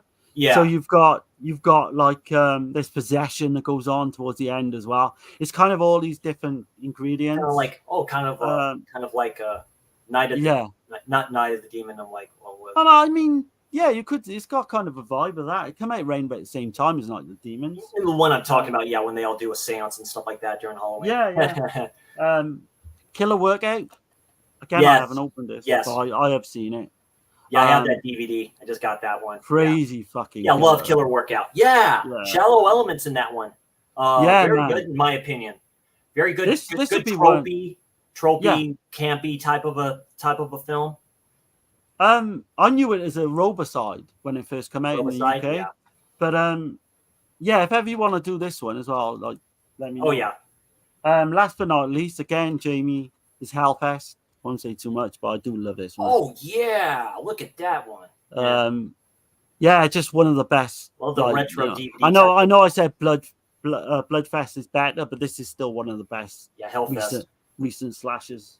Yeah, and that's about it with them. Very good. But you said you got something else to show them. Yeah, got great stuff. Yeah, you got me pulling out more stuff here. I appreciate that. So just show these few here and discuss these badass ones, and yeah, well, I'll go and head out over here. So we're talking about it's probably one of the better remakes of a slasher that was way under the radar. That's Sorority Row. I've got that, but I've not seen it. Yeah, this is really good. This was done in the year 2000. I believe. Excuse me, 2009. The late great Carrie Fisher's in here. She plays a mother, doesn't she? She plays one of the mothers in here. Basically, the same type of synopsis. A friend of theirs is killed accidentally, and they're trying to hide it up and stuff like that. And graduation's happening. It's probably one of the better ones from the 2010s, in my opinion. I like it a lot. Killer going around, same type of aesthetic here, kind of like a masked killer, like in this cloak and stuff like that, taking out these people. And I've got it, never seen it, but now you've got me. I feel like putting that on later now. I recommend it. Typical cast of these pretty sexy ladies in here. Like the ending for this, so this is a fun one. That's Sorority Row. Highly recommend it. You couldn't tell me this much. So do they go? Is it exactly the same story? No, it's not the same ending. They don't do that, okay. I don't think you could do stories like that nowadays. It just doesn't work, in my opinion. Maybe now. I think people are starting to get into these. I've talked about this one before. This is the studio release. That's The Strangers Pray at Night. I love that one. Straight campy camp slasher. Of course, I like it. I like this better than the first one. I do like the first one. The first one's more home invasion. This is straight up slasher. It just is. I know a lot of people don't like how they're taken out, how the Big Daddy character is taken out and all this other stuff too. Yeah, but dude, it's based in the 80s. They're all at this camp place. Great kills in here. You can't get better than this. And this things like this aren't supposed to happen. It's not supposed to be made. They're just not. It's totally different from the first one. It just is.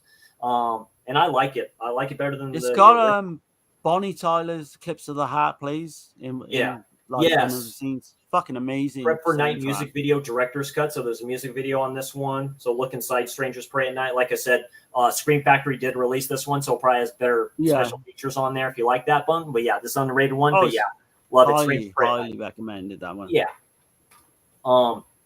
Guillermo del Toro film Mimic. Killer insects. Children get killed in this. Like creepy creature feature. Slasher elements and stuff like that. Yeah, killer insects, man. This stuff creeped me out. This is a good one. I can see this is from Miramax. So Lionsgate. So possibly 4K steelbook coming maybe in the future. Nobody talked. Well, they kind of do. But this is a creepy Del Toro film. I highly recommend this one. Just basically killer bugs and killer insects, creepy, ugly looking things like you can show right here and stuff like that. The practical effects or whatever they do is done very well. Very good. I highly recommend this if you haven't checked out this film. It's been a minute since I've seen this one, so this is an old Blu-ray, but yeah, hell yeah. So for that one. Tom Sizemore in The Relic, based off the book by Douglas Preston and Lincoln Child. This is a creature feature slasher. So basically, this museum, there's this creature going around taking out these people. The book is done in New York, with the underground sewers and all this stuff too. That's where this thing comes from, not here. I do like it. It's fun, but yeah, nothing like the book. There's a character from the book they completely did not put in here. But basically just figuring out what's going on. But yeah, good kind of creature effects for the time. Of course, Paramount released this, so who knows? Maybe get a 4K of this in the future. It'd be nice to revisit that, see how this film looks in 4K. But it's a fun one. That's a relic. Good paranormal slasher. So, in my opinion. That's 1990s, isn't it, I think? Yeah. Yeah, 1997. Yeah, the year I graduated. So, yeah, was it... Peter Ham's film, yeah, The Relic. Penelope Ann Miller, Tom Sizemore, Linda Hunt, James Whitemore. Yeah. Tom Sizemore playing a detective. So it worked out pretty good. May he rest in peace. Good actor. So, and then last but not least, talked about it. You saw it. Yeah, Hellfest. So, yeah. Underrated. I don't think it gets talked about that much now. It did get a little bit of a buzz when it came out. Yeah. But now it doesn't get talked about at all. Yeah. Like I said, it comes and it kind of goes and stuff like that. Yeah, this chick right here was in the Scream TV series. Basically, what can you say? It's like it's a good kind of remake or homage to the Funhouse. You know, once these people go here. I love the ending to this. It left room open for a sequel if they ever did one. But yeah, great kills in this one. Which could still happen, I think, from where I was. This is one of the best one of the best modern slashers I've seen in years. I saw this in the theater and I was shocked. I'm like, whoa. Do you know Lorne from Visited by Voices? Do you know Lorne Dixon? Yeah. So he basically got a lot of the props, the real props for this film, because he's like a super fan of this film. Yeah. And he's brought them out on, like, he's showed them on screen a few times. It's amazing. It is a good one, man. I slightly prefer Bloodfest though, but there's not much in it. Yeah, the scene for here is great opening and stuff like that. And CBS Films, I think, is who released this. Yeah, CBS Films. I'm like, oh, really? So, Lionsgate again. It's got the girl from the Scream TV series as well, hasn't it? That's what I mean. Yeah, Yeah. So interesting. But like I said, it's a fun one. It's a good slasher. I like it a lot. Great kills in here. And but that's it right there. That's Hellfest. Another one I'd recommend, The Sleeper. Yeah, that's a good one. That's probably the best. I remember saying that when I did my review on that. Probably the best indie slasher I've ever seen. It's really good. It's retro look as well. It has its problems. But I mean, there's that one dance scene like in the bar. They're all kind of dancing with that. Yeah. That's okay. It's very low budget as well. Reminds me of the House on Sorority Row when I think about it, and other stuff put into that. It's really good. But I highly suggest The Sleeper. There's a couple I couldn't even get to that up on my wall. Have you heard of P2? There's a film called P2.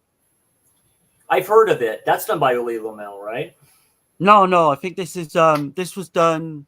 This is fairly like I'm getting in the 2000s. Yeah. But this is based on Christmas Eve, right? So you got this one girl. It's like in a parking garage or something. Yeah, the killer's basically like this, works in this, or is like a security guard or something, and then it's all done over Christmas Eve night. That's a good one. But I couldn't pull it out. It's like in a massive stack, and if I go to pull them out, it's just gonna fall, man. And that's fine. It has kind of slasher elements. I know Dirk watched it. The Call with Lynn Shay and Tobin Bell.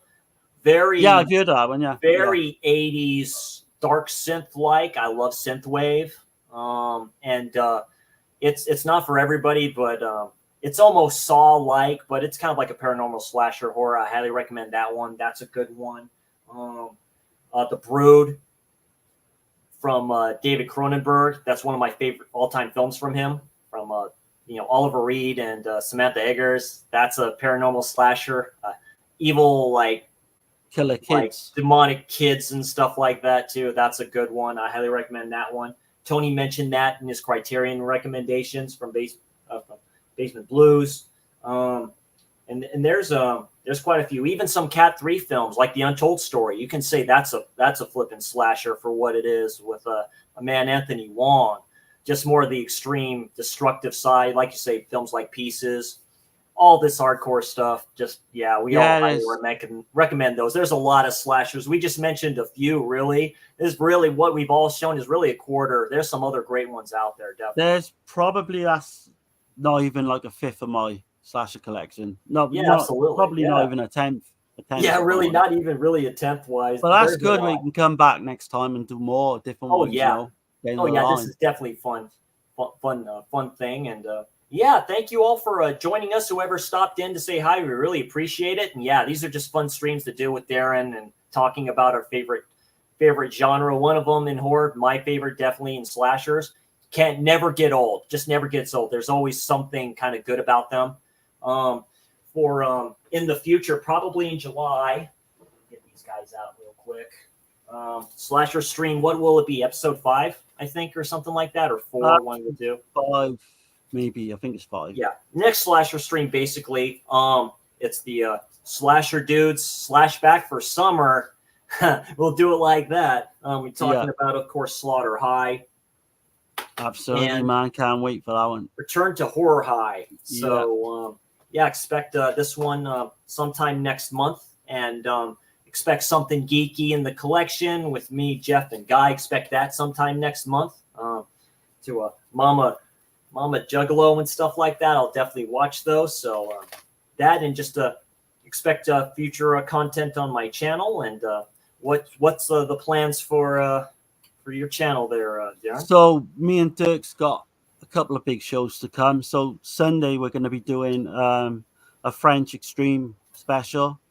So we're going to be covering High Tension, Inside, and Them. I mean, I'm so excited because Dirk's never seen Them, so I can't wait to see what he thinks of it. Brad has mentioned Them. Oh man, it's amazing. Yeah, AKA Ills is called in French. So there's that. We got Troy Hayworth coming on the week after. Oh, very cool. Good. Got him back. Excellent. Good. Yeah. Talking about Gothic Giallos. So expect good stuff with that. We got a Dead End Drive-In with Dan. We're doing a recording, I think, next Tuesday, but there's Lorne's editing a few of them, so expect one of them to come out before then, probably. And so that's it, for now.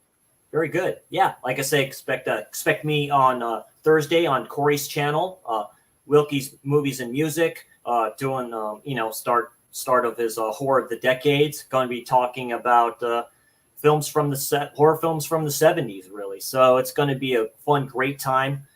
A lot of great people, content creators on there. Definitely check that out. Thanks again for everyone for joining. If you can, slash the like, sleeping bag, kill the subscribe. Subscribe to everybody you kind of see in here, and love this community. And we'll see you all next time. You enjoy the rest of this Terror. Yeah, it's Tuesday. Yeah, Terror Tuesday. And keep on slashing, ladies and gentlemen. Put those black gloves on, man. Put the mask on or whatever you want. And just go out in the forest and do your thing. We'll see you all next time. Have a good one, guys.